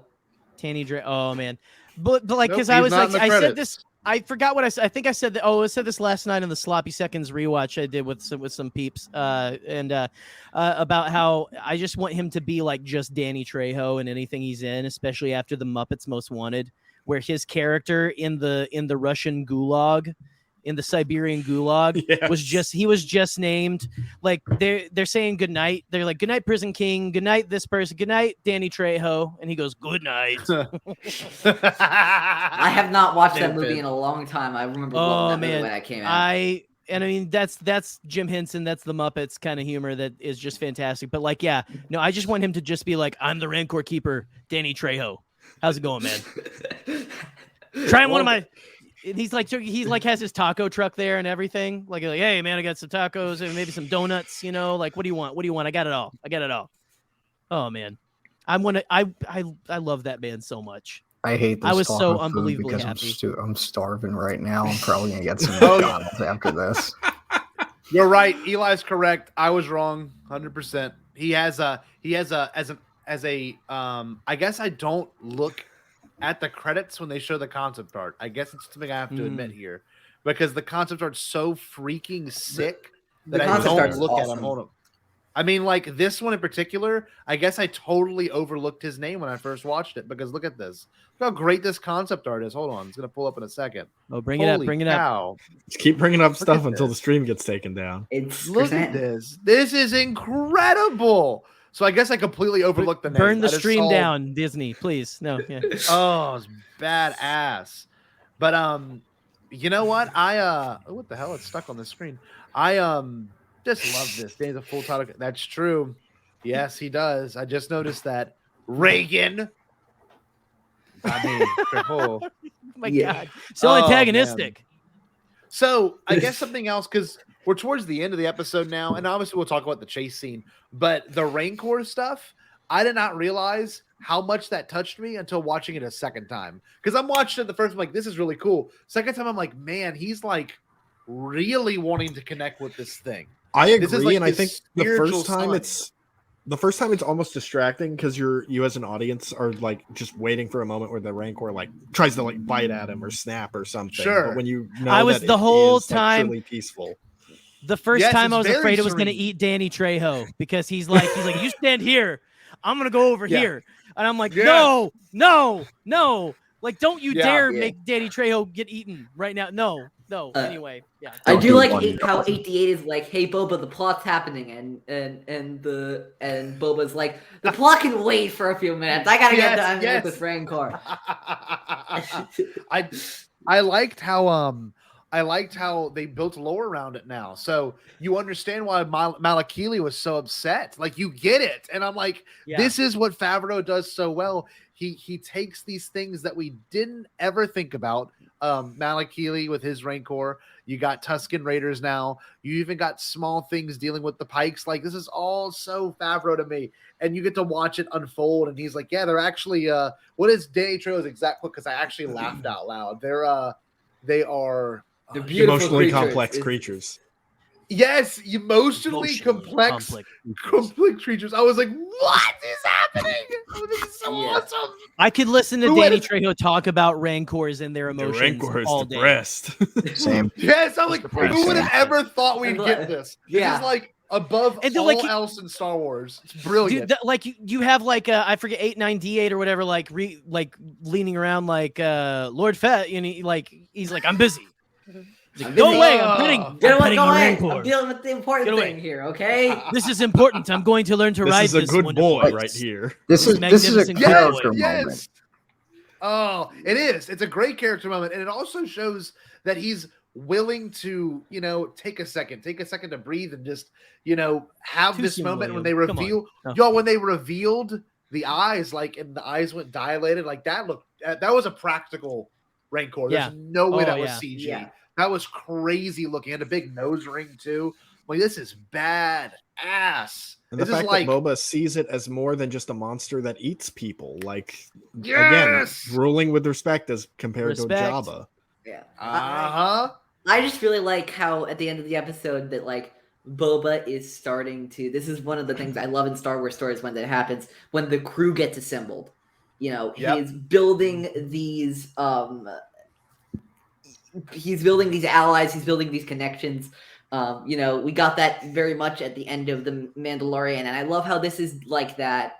But it's a little less formulaic. It's like, sure. In The Mandalorian, it was like, okay, this episode you're going to be Grief Karga. This episode you're going to do it. Sure.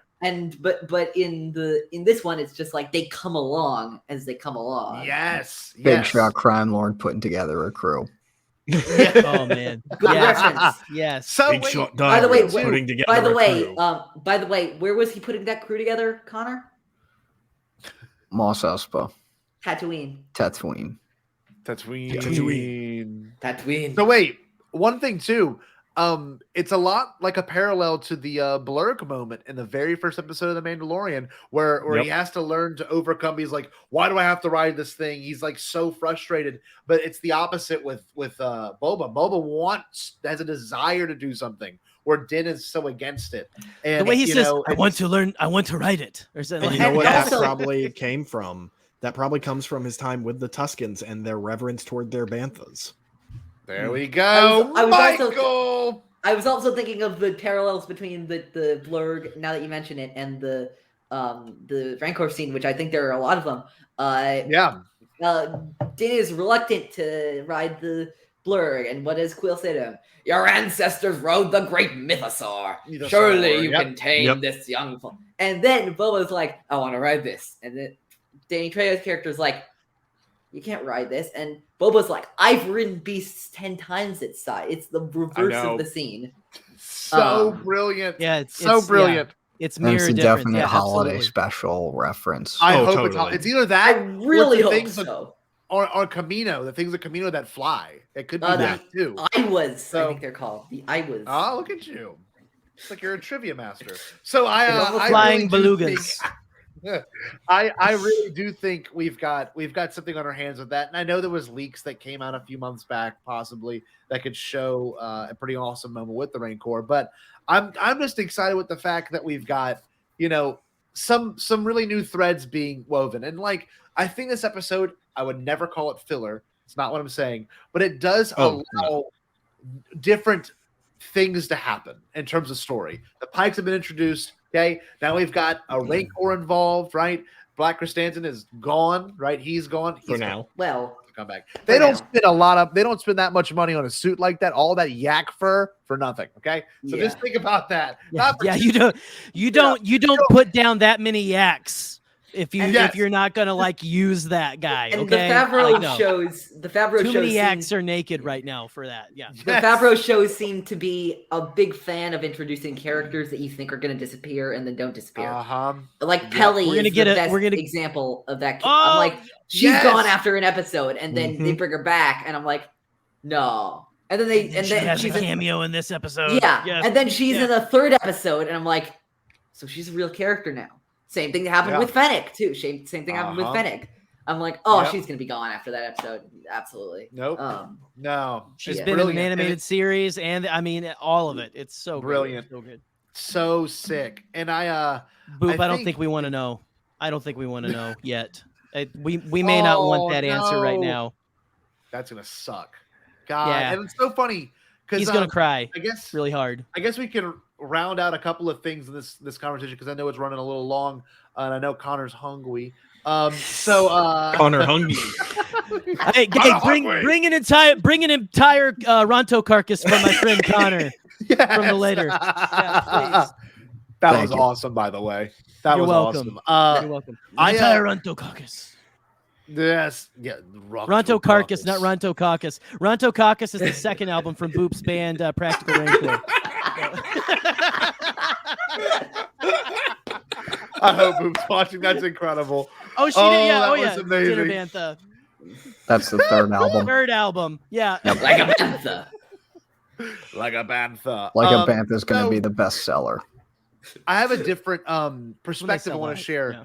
So everyone's dogging on the chase scene, which I completely respect. I didn't like how it was handled. I thought it'd be a little bit more badass and fast-paced, but Faster, one of more my intense. students, yes, exactly. One of my students straight up said, I liked it because it was a lot like Back to the Future 2. And I was like, oh, and this kid's 13. I'm like, ooh. Oh, like that's a really interesting take because, you know, as adults, we watch this stuff and we're like, okay, what is happening? Because this is so slow paced. But Kids always have the you're watching best this, takes with Star Wars. That I'm telling you, that Truly was wonderful. The mind of a child is.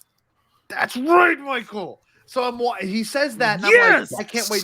I'm like, I can't wait to rewatch this now because you rewatch it. It's got all the Hollywood tropes. They run through a painting. They run through glass. They're running over robots or things. The wall run. Things are getting, the wall run. Like it's got everything. Andy's got me rolling right now. The rascal chase scene is like from Seinfeld or something. Yes, Eat hickory.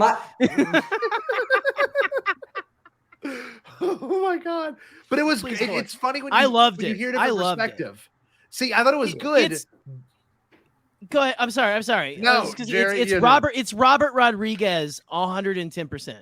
Oh, totally. Like that whole like the zooms, just the way even the effects are done. Like he's doing. Yep. You notice he's doing a lot of stuff to where it looks like it was made in the 80s.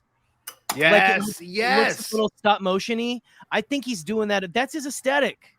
Like like in Machete and like all that kind of stuff. He's doing like all kinds of stuff that he likes that old school way of doing things, like that very Harryhausen, kind of. Yeah. Of course. Like from the first. Anyway. It's funny because one of the craziest things I've ever heard was Robert Rodriguez was doing an interview and he says, "I never thought Spielberg would come up to me and says how much his children have watched Spy Kids," and I'm like, that's. Like, imagine being Robert Rodriguez and thinking, man, Steven Spielberg has sat through my movies several times and it's all Spy Kids. You know what I mean? So think about that. But that's the same perspective I'm coming from. Like, my student who's 13 was like, that's one of the best episodes of live action Star Wars because it had everything he wanted from it. And it did, weirdly enough, if you really think about it, felt like an 80s action scene. It was campy as hell. There was like a painting crash. It was weird. Even though it was slow, it just didn't matter. It was fun. Yes. Like I had fun with it. I completely. What was it? Agree. Someone earlier or on Twitter or earlier in the comments was like, some was it local teens chased down a civil servant or something like, in a low speed chase. It's like it really is because it's like he's just like, it's not Vin Diesel running away from these guys. No. It's like little Major Domo guy. Like, oh no, he runs into a car to Mei-Lu runs, which is so. I want to say two things real quick. This is. I love that we've gotten this Major Domo for 3 episodes in a row. Straight, me too. Straight. And the receptionist for 2. Yep. Sorry. Yeah. And the other hilarious thing. Apologies. I understand the misunderstanding. But... I love it. Boba Fett. Boba Fett. I don't think I have that name on the list. The other not seeing that one on here. Sorry. The other hilarious thing that I noticed on my rewatch is that if the Major Domo had not locked the door, he probably would have gotten away. Well, I love the like you can look. You can't lock a door in Star Wars because there's a light. It's like, oh, you locked the door. Like, come on, man. Like Boba would have just waited out in that unlock lobby a door for a couple minutes, and then you know how he you would unlock have the been door in long Star Wars? gone by then. Yeah. He would have been Jerry Lundegaard in Fargo. So, the scene. what do y'all take? Like, all you got to do to pick a lock in Star Wars is shoot the door, or like Finnick just like hardwire, pry it open and cut something. Yep. You know.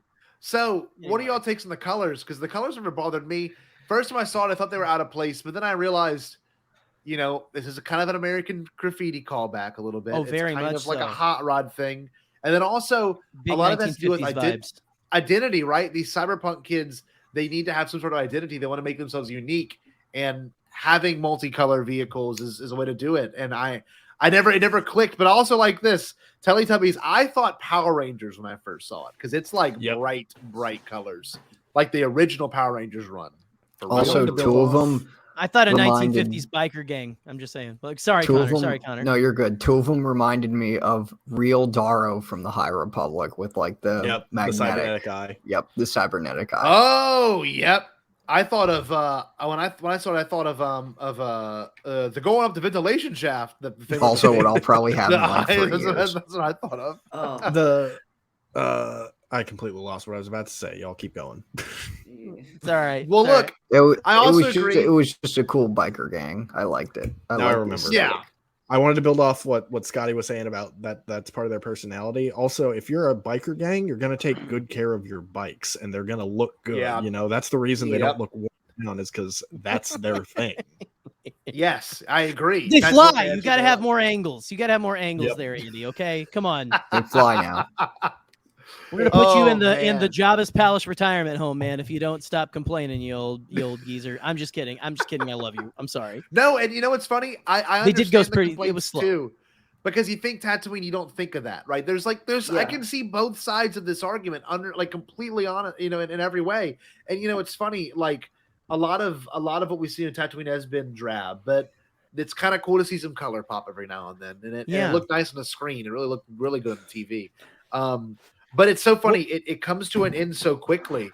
It just happens. They got him, and literally, it's the Major Domo was like, the mayor's working with the Pikes. It's the Pikes, and I'm like, what? He straight up confessed it so quickly. He was done. He was like, nah. His boss is gone. So Mayor McCheese. McCheese. Yep, McCheese. By the way, this is funny to me. A couple of things. First of all, they cannot figure out straight how to pronounce that guy's name. Half of the time it's McCheese, and half of the time it's McCheese. And I'm like, okay, I get it. Marchion. Yeah, Twilight Twi'lek. Yeah. And then there was another thing. Oh man, I'm blanking on it right now. Is this the first time Boba Fett uses a jetpack in this show? I think it is. No, but in this show, it is the first time. Yes. I'm like, he lands. I'm like, so bad. That was really refreshing. I'm like, it was really hot. Again. How she how my glorious space punk queen comes to a stop, and then Boba lands there, and it's that's how sick. She doesn't bat an eye. She doesn't even look at him. She looks straight at him. She's just giving him the evil eye. Those funky teens, man. Those funky teens, as Boop was saying, they got the evil eye going on. But I love that. I love how he immediately gives up. He's like, yeah, the mayor's working with it, but yeah, please, just look, look, man. I'm getting paid. I'm getting paid barely over minimum wage right now. Okay? And now my boss is gone. my boss left me. Yeah. And I'm I know it was slow. Look, driving on Mos Espa streets is like driving through the hallways in your local YMCA or something. They're so narrow. I mean, come on. That's ridiculous. You can't go too fast. That's all I'm saying. God. And it was crazy too. After all that's said and done, the episode ends pretty quickly. They cut to the Star Cruiser. No. They cut to this guy. Yeah, they cut to the guy going around the building, and then he gets on the phone, and they're in Jabba's palace. And I hope the next episode picks right back up where that left off. It seems like it might, or a back to tank sesh. Yeah. We'll I find love, out. I gotta say, one of those back to tank sash needs to be like a Bombadcast T-shirt or something. Hold on, I like, man. Let's go for a quick Mondays. Am I right? I need a back to tank sash or something. Or Polynesian spa. I did like just generally with the end of the episode, and this is always something I like with the specifically with the Book of Boba Fett. They're going to war, then we will be ready. Hey, Great. Do the music. Yeah. So it just ends it. I still maintain the best usage of the title card theme was the first episode. Oh yeah, that was incredible. Like, dude, because it led into it so perfect. I love how it's him taking a drink and then going, and then hey! it was my favorite. That's so punk rock. It's insane. I love it. That too, but also when just episode 1, just when we see the title flash across the screen in the first 6 minutes, and then at the end, just the way the music was just beautiful. Phenomenal. Yeah. That first time is just like it's always gonna stick with you because that the music in the show is incredible. It's I love the second episode. And for the second and for the next 48 hours, everybody's just going to be singing themselves like me was. I just found myself doing something, and I was in my head. All the time. I'm at work mixing a potato salad, and I'm like, hey, that's me rolling burritos at my job. So let's talk about that because that's interesting because it obviously Star Wars makes some of the mundanity of life a lot better, and Tuesdays tank for of the y'all? Mondays, you mean? Sorry. Go on. Tuesdays, y'all have gotten a little bit more exciting. At least I go to sleep really happy on Tuesday nights, and I don't know what it is. In his old timey nightgown and my god, nightcap with his Ebenezer Scrooge attire. Woo! Yes, I can't wait for tomorrow. And I have a 4:40 a.m. alarm set, and I do not mind waking up for it. I get Katie's coffee ready. It's always the best. This is a great point. Good point. Sorry. Yeah, I arranged the night before. I arranged Disney Plus on my computer. I closed my Twitter and all the social media stuff. I'm like, this is the ritual I get in. I did it with Bad Batch. I did it with Mandalorian. It's so nice having it back again. It is nice, and we're gonna go on with it this year. I think William has found what the t-shirt design will end up being if it is a t-shirt. Don't mess with me till I've had my back to sesh. Oh man. So real quick. There's one other thing I want to end this conversation on because I find it to be particularly interesting. And it's the concept of respect. I know we talked a little bit about it earlier, but when it comes to Star Wars, we've seen a lot of respect done by fear. And that's evident. Everyone says it about Jabba and what Boba should do. But and Conor, the I think you Empire, had something you wanted to add. At the beginning Yes, of Rogue in the One Empire with Krennic, you have to start somewhere. Yeah. Yep. I think I just lost my train of thought. No, it's back on track. Good. There's two different. I think there's two fundamentally different types of respect that we see in Star Wars, and it's how respect is earned or given as a Jedi, and how respect is earned or given as a bounty hunter / crime lord / just non-Jedi folks. And with Jedi, it's because of their status. Yeah. Most of the time, they'll earn that respect, but they'll also give themselves up physically and spiritually for the greater good, and that earns respect for a lot of people. And you have that flipped around with bounty hunters where it's they earn respect by hurting people and doing stuff that's in their self-interest. And it's just, I just want to really just point out the two big juxtapositions with those two organizations, and just how Boba seems to be in the middle. It's weird, right? I would add to the Boba, to the bounty hunter / whatever. I would add / respectful king. But go, yeah. I was but that was pretty much it. Yeah. I was also gonna say I was thinking. Here's my bold prediction. I don't have many predictions for the show ahead. I know people have been saying, "Oh, this is gonna happen," but I'm just in for the ride. But I'm thinking You know, it'd be really cool, and I think we might get some version of this. A crime underworld version of the Exegol, all ships emerge from hyperspace of the Rise of Skywalker. Get that, but for the underworld. Christ. It's not going to be, it's not going to be, you know, it's not going to be the triumphant, there are more of us, Poe, we're all here to save the day and rise up. Like, that's an inherently, like, this is not, Boba's not a hero. Boba's an anti-hero. Yeah. And I wonder, I don't know how they would do it. And I'm not, but like, you know, Filoni gets the themes. Filoni gets the themes. Favreau gets the themes. They get it. Yeah. The closest like, we've gotten to those crime groups uniting was the Shadow Collective in Clone Wars under Maul. Can Boba be someone to unite them with respect? With respect and not fear, because as soon as as soon as Maul showed one sign of being weak in that thing, the Hutts specifically were just like, okay, so we're leaving now. Especially because he basically intimidated the Hutts into their involvement. He ran through Jabba's palace with his groups and took over, beat the crap out of Embo. So the only thing you're telling me is that I will find Jabba at Jabba's palace. And it's a smaller picture, but we're kind of seeing it in the Bounty Hunter comics. True. Yeah. Mm-hmm. So I just feel like Crimson Dawn's behind something. I'm just Dude, saying. same. I'm just saying. Like Crimson Dawn, like they've made Crimson. Well, they made Crimson Dawn like a huge in the shadows like organization now and everything. It's like I'm with you. I'm with you, Jerry, because like I just can't shake the feeling of just like a Kira appearance. If it doesn't happen, I'm fine with it. Give me Amelia Clark with a little gray, like a streak of gray or something. It didn't even have to be that. Literally, the only two things that would make me freak out in this show: Alden Hahn or Amelia Clark. Everybody's predicting. Everybody's saying the leaks about Han for that final episode.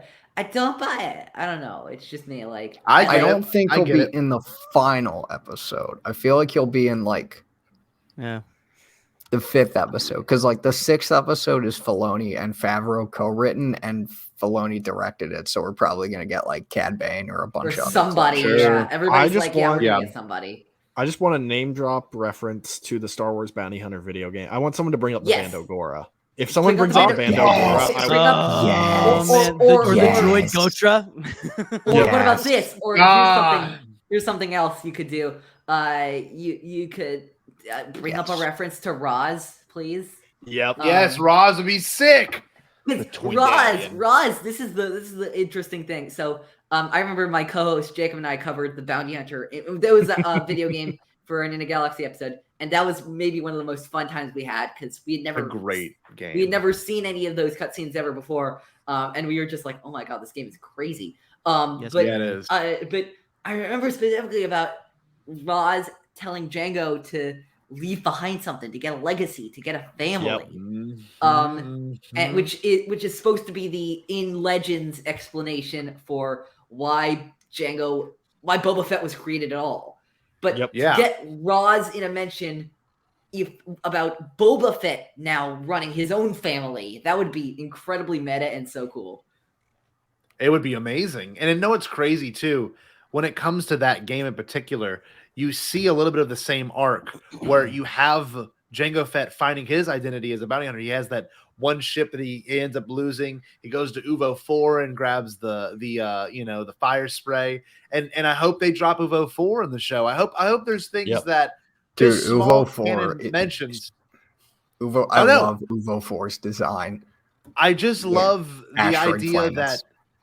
That they're doing these drops when they do Obadiah and they say Nalhada and they make mention to the sexy to hear that sisters. in live action. Oh man, it really is. It's like, who would have thought? You know, Obadiah in live action. Even just Black Chrysanthemum being in live action. I mean, all these connections are so we rewarding. gotta credit our Chrysanthemum. Blah blah blah. Yeah. Anyway, we gotta credit the original guy, and I hope he shows back up in this show for this. We gotta credit the guy who made this all possible, which is Cobb Vanth. Yep. Yeah. I would be, and we will. I want to see Cobb again. He was. I would not be surprised if we got a season 2 of this show and then Cobb Vanth shows up. You're not wrong. I feel the one thing I really, want more, really, honestly. Yeah, because the one thing I really, really, really appreciate with Book of Boba Fett right now, especially with the flashbacks, is that they're taking their time with Boba's story. No, I want Mr. Ben. I want the Marshal of Mos Pelgo back again. Tim Oliphant. I thought he was going to see him. I legit thought when he was going into that town that like there would be a Cobb Vanth just wink or whatever, just like blink and you miss it sort of cameo. Just like Pelimoto walking by them decorating the skulls. You know, that's it. Those skulls, by the way, the helmets on the pikes. I'm like, oh, I love this. I love that they're exploring that shot from another perspective now. It's brilliant. It's brilliant. So it's hot. To kind of end this whole that's Boba slander, William, and I will not stand for it. Go on, Scotty. Go pulled Boba off the menu. To kind of end this whole discussion, I think so far into this season, I'm very satisfied. It has been what I did not expect. More of an exploration of the character rather than a bunch of fan service, but in moments like those, I think the fan service is at its peak. And like, dude, Obadiah, I think maybe, and I'm not joking when I say this, 1% of anyone that watches this show is going to go, Obadiah? Okay, you know what I mean? Like, they do those kind of things for the people that do this content making. Like, it's just the case, you know? That's not for anyone else. Yeah, we got to thank the story group. I was really hoping, this is what I was hoping, and they didn't do it, and I'm hoping and praying and crossing my fingers for this in Ahsoka. But I was hoping because, you know, I knew Ahsoka was coming like in season 2, way before she actually got there. And I was like, I remember talking about it with my co-host on our show. And I'm like, the one thing I want is I want a deep cut Ahsoka reference. I'm like, I want Ahsoka to meet Mando. And she's like, this is just like that one time on Karlak. And so the diehard fans would be like, oh my God, she said the Karlak thing. Oh my God. Dude, Filoni's going to give it to us. You know that. Well, like I do. Listen, that business on Cato Nemoidia, that bounty hunter ran into an Ord Mandel. The one that Jacob and I love to mention on our show, the swarm of Venomites on Draboon. Yeah. The fact that we're going to probably get that in Mike Chen's book, Brotherhood. Yes. Out this year. The whole book about it. Super hyped. One thing Connor, I thought was if great. we're talking about upcoming Star Wars books, we got to talk about the best one, which is Shadow of the Sith. You know it. I was actually just gonna say High Republic Phase 2, but sorry, I love what I've read of High Republic, but like we have an Ochi villain book. Oh, I mean, what else do we need in this life? Pong, more like Pong Krell. Yeah, we need a Pong. Okay, listen. We need a Pong Krell. My book. one favorite thing that Ahsoka did that no one talks about is when she does this, and I freaked out. She just folded her arms, and I'm like, "That is Ahsoka through and through and through." And I'm like, "That's what she did the arm fold." She literally just did that, and I was like, "That's so sick." So like, give us little things, y'all. Give us little things like that. You know, I love that. That's what I want for the rest of the season. It could be throwaway lines. The Ronto meet, like that's just enough for Jerry to go, okay, I've had my moment. Like that, if that's all the show gives me, that was my moment. I'm set. That was it. Ronto no, I want to see Boba riding a Ronto, not a Rancor. Whoa. I want to see him riding a Ronto and one of the speeder bike gang to go by and him to go, whoa! I want it. I want it. And you take it away. I just thought of another reference. I just, oh my God, this would be crazy. If they reference somebody, an old hermit living on Tatooine by the name of Ben, I will freak out. Brilliant. I'm waiting for the Tatooine retirement home for aged aliens references still. I'm really holding out that'll be a thing. That's the season. That's the series finale, Michael. Okay, that's like Boba's like, I will lose my mind. I want you to respect my elders because I'm almost there. Honestly, so. Still the greatest image Bombadcast has ever produced. And they're watching. I love that Scotty made this literally while you were telling us about that in that book. Like Scotty is just like, I'm just gonna throw this. I'm just gonna throw all this shit on here. Like he's out there where that guy ate one of those. Excuse me, a scurrier. that wart. Oh, so you guys know that's what real those are called. Real quick, I was hoping to do some predictions, but I want to kind of end on one speculative thing. Are we going to get de-aged Are we going to get DH Tamar Morrison as Jango Fett talking with Daniel Logan? Do you think that might be one of the bigger moments in this season? And I hope to God that happens, because they don't keep showing the same clip 3 times and not. It gets longer. Well, it gets longer every. It gets time. longer. Yeah. Yeah, That's an interesting idea. Probably. I would That's actually a very good point, Scotty. You know what Probably. You know what the character appearance I want, and I want them to make this a huge deal. I want them to make this the biggest deal ever. I want a dramatic as hell Bosk reveal. I want like Bosk to come in and it to be like, I want him to be like Boba's former like best friend, basically. Like think of like the Ezra and Zeb relationship in Rebels, but like put it into the crime world. I want it to be as dramatic as possible. It's like Dan's gonna freak out then. It's like and Boba's gonna say some badass line like, "It's you, Bosk." He's gonna say something that Dan from Bro Axiom is just gonna absolutely effing love, because he's so racist against Trandoshans. That dude hates Trandoshans. My God. Is there anything else y'all want out this season so far? We're in the 3rd episode, 4 left, a month of shows left. I keep doing these things. I need more Tuskens. Yeah, me too. Yeah, sorry, more Tuskens. I hope the female we might get one dead. Yeah. I hope. I just need more Tuskens, and I just want to see if any other tribes will play into the present day storyline. Oh, I think they might. I think we might like end up getting like the Tuskens kind of saving their asses maybe at the end or something. You know, I just like coming out and like, dude, this guy respects our like ways. A cavalry sort of thing. You're not gonna mess with him. Okay, you guys are you're the trespassers. This guy respects us. Okay, that's really all I need.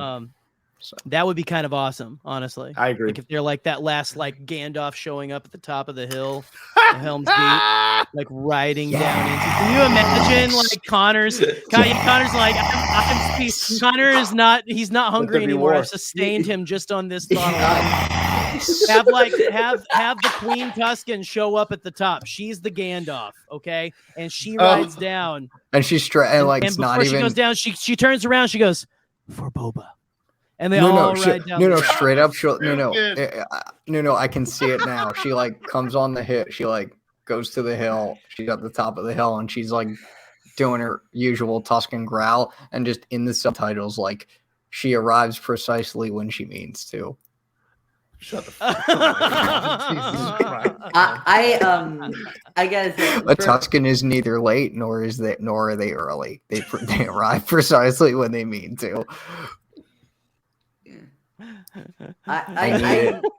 Lord of the Rings and Star Wars being combined, yes. Yeah. Yep. That's Ahsoka for you, though. That's going to be that. Michael, any bold? Oh, Eli or Michael, whoever. Bold predictions. Whatever your name is. Sorry. Go ahead. I don't have any real bold predictions. I'm just enjoying what we're getting and excited for whatever story they've got to tell. I don't like to put too much investment into my speculations, just because, like, I'd rather the story just do what it wants to do and not be disappointed just because what I wanted out of the story didn't happen. Sure. I completely get that too, because sometimes you build yourself up too much. You're let down for that. But that's why the Kira thing is something I don't want to worry about. Yeah, because I think it'll happen to me. Michael, what was your butt? Let's see your butt. I hope Pong Krell makes his glorious return, baby. Jesus Christ. Jesus. Yes. And we got a copyright strike. Yeah, look at that. And we've been reported. Jerry, reported. Anything you want from this show now that we're 3 episodes in? I feel like every time we do this conversation, it always is different, because always every time it ends, it's something different. Every episode is so different than what I think it's going to be. But honestly, all I want, I think, is this. Had a little bit of money, so the Lord did me good. Got all kind of shit. Got the glow sticks. I got the gotcha bag. Got the Hawaiian punch. Man, everybody won't holler at Pop what you need. I got it. If I ain't got it, I can find it. You understand? I'm selling glow sticks. Glow sticks that go with the You know what I'm saying? Know what I'm I did saying? the whole thing. Yeah. You know what I'm saying? Glow sticks to go with the Oh, well, look. that's what I'm expecting. No, I'm gonna reiterate my boy Jackson's thing. Water's coming back to Tatooine.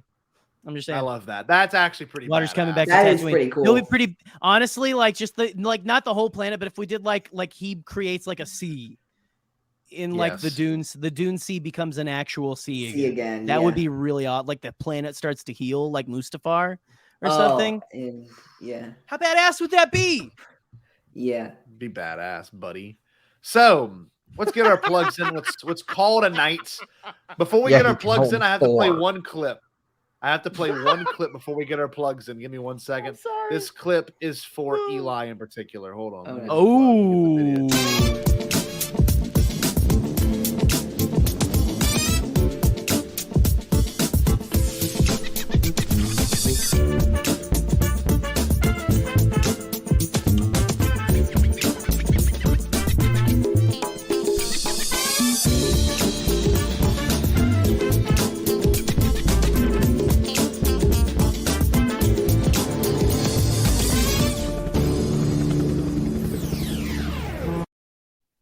Boy, we've had a bit of a cordiddle tonight, haven't we? Yeah. We really have. Oh, how Bit of a Y2K was sing-song. that song though? That weird drum and the it's like the straight up 20th Century Fox logo at the end. Yep. Like, I mean, it's. I love Tamira Morrison. He's great. He's great. Go watch that entire episode. That entire episode is stacked. They got Rick really McCallum good. and George Lucas. Yeah, and the more I watch of Tim, the more I just love him so much. He's a gem. So, He's a gem. Let's get Eli to plug his wonderful show and what he's got going on right now in the fandom. Absolutely. Thank you so much for having me on. I always love talking Star Wars with people. I talk Star Wars with my good friend Jacob on Star Wars in a Galaxy, watching all the Star Wars we can get our hands on. We're posting our next episode tomorrow, where we're currently going through like everything Star Wars in chronological order. Right now, we're in the 6th season of Star Wars: The Clone Wars, where we're talking about the Order 66 arc with fives. And you can follow us at In a Galaxy Pod on Twitter. And you can follow my personal account at OchiFan327 on Twitter. I will say this. We did just make an announcement for our show. We are booking our first guest spot of 2022. We're getting the incredible Laura and Alice from Force Toast to Star Wars Happy Hour. Oh, hell yeah. Nice. Good people. I'm so excited. We've been trying to get them on for so long, and we've had some scheduling conflicts, and we finally did it. So, yeah.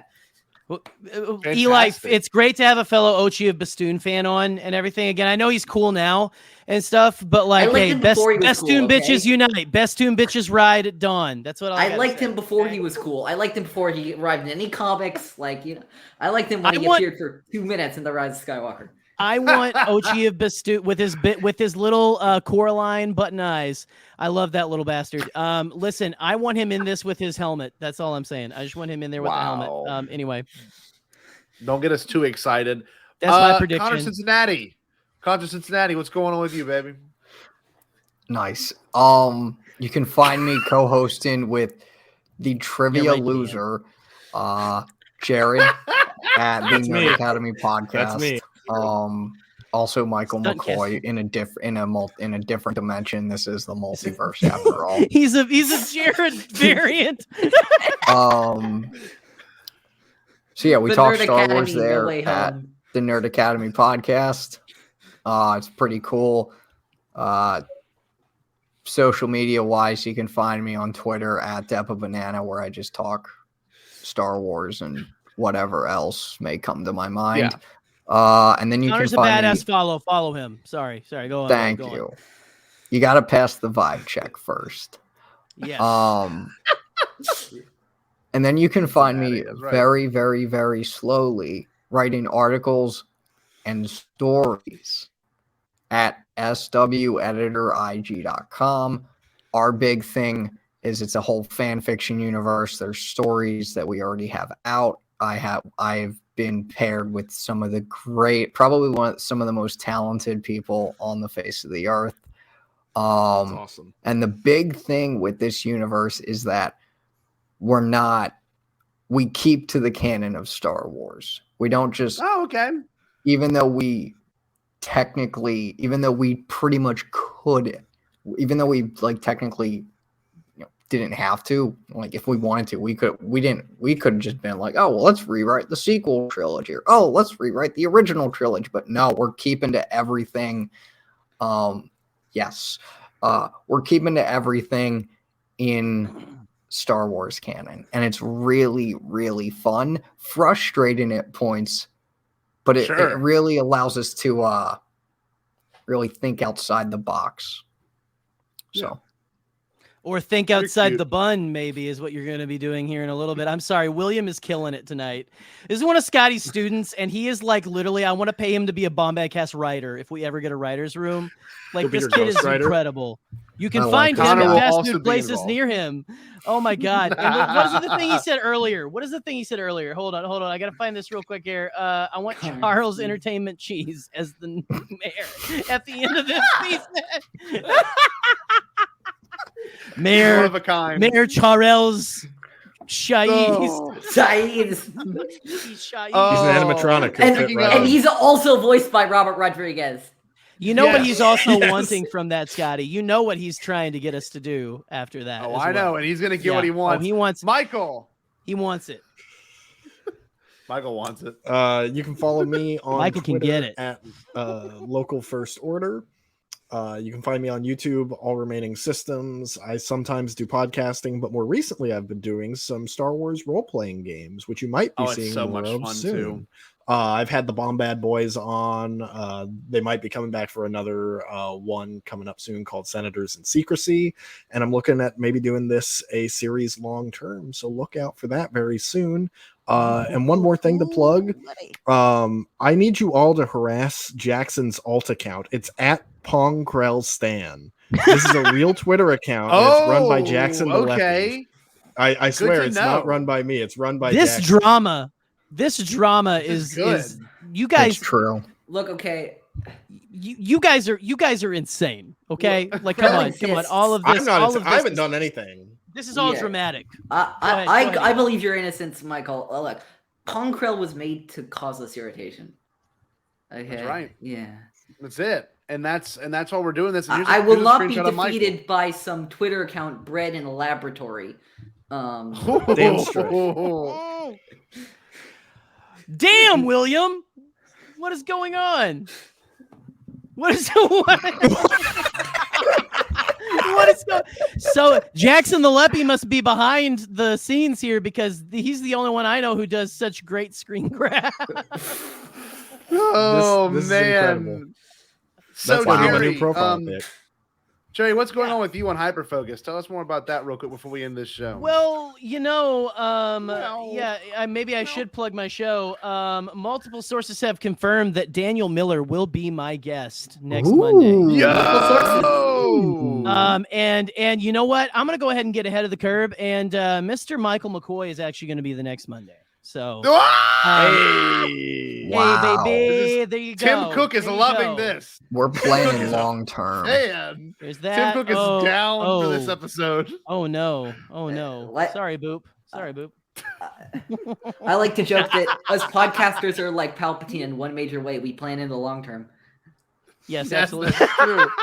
That's true. That's true. Okay. And how do you feel about that? Okay. What'd you have to say, Scotty? I'm just happy that we're all here together. In the stream. And I want everyone to take a moment and interpret this.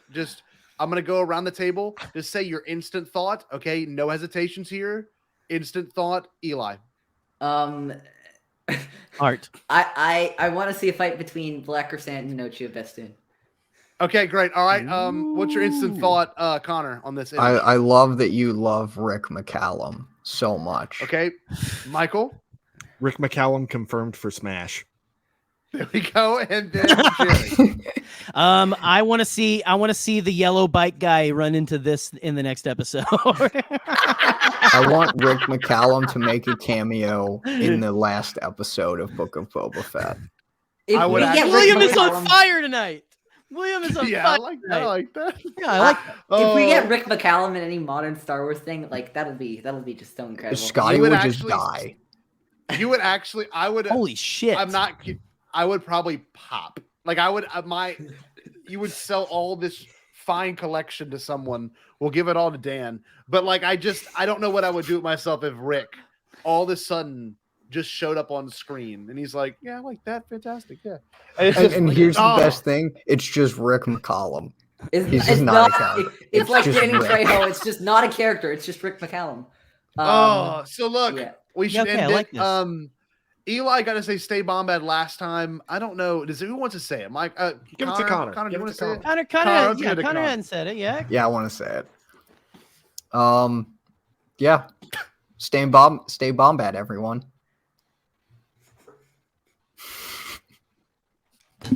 Did you say impossible? Pasquale? Only kidding, Shaki. I've changed my tune because I finally thought of a possible dream that we can all share. What is it? Pasquale?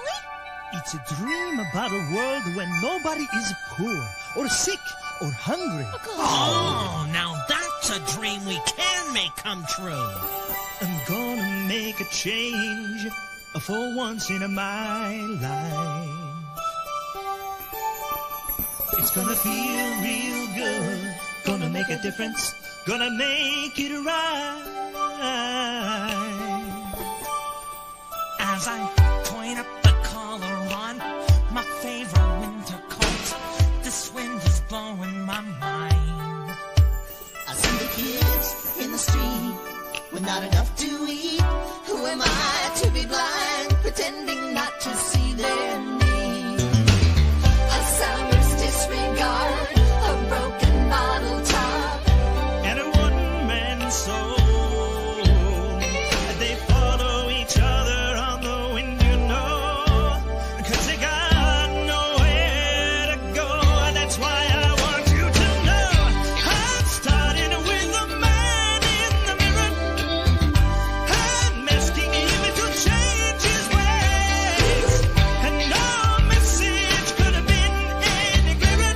If you wanna make the world a better place, take a look at yourself and then make a change. I'm starting with the man in the mirror. Oh yeah, I'm asking him to change his ways. come on, change. No message could have been any clearer. If you wanna make the world a better place, take a look at yourself and then make a change. I'm starting with the man in the mirror.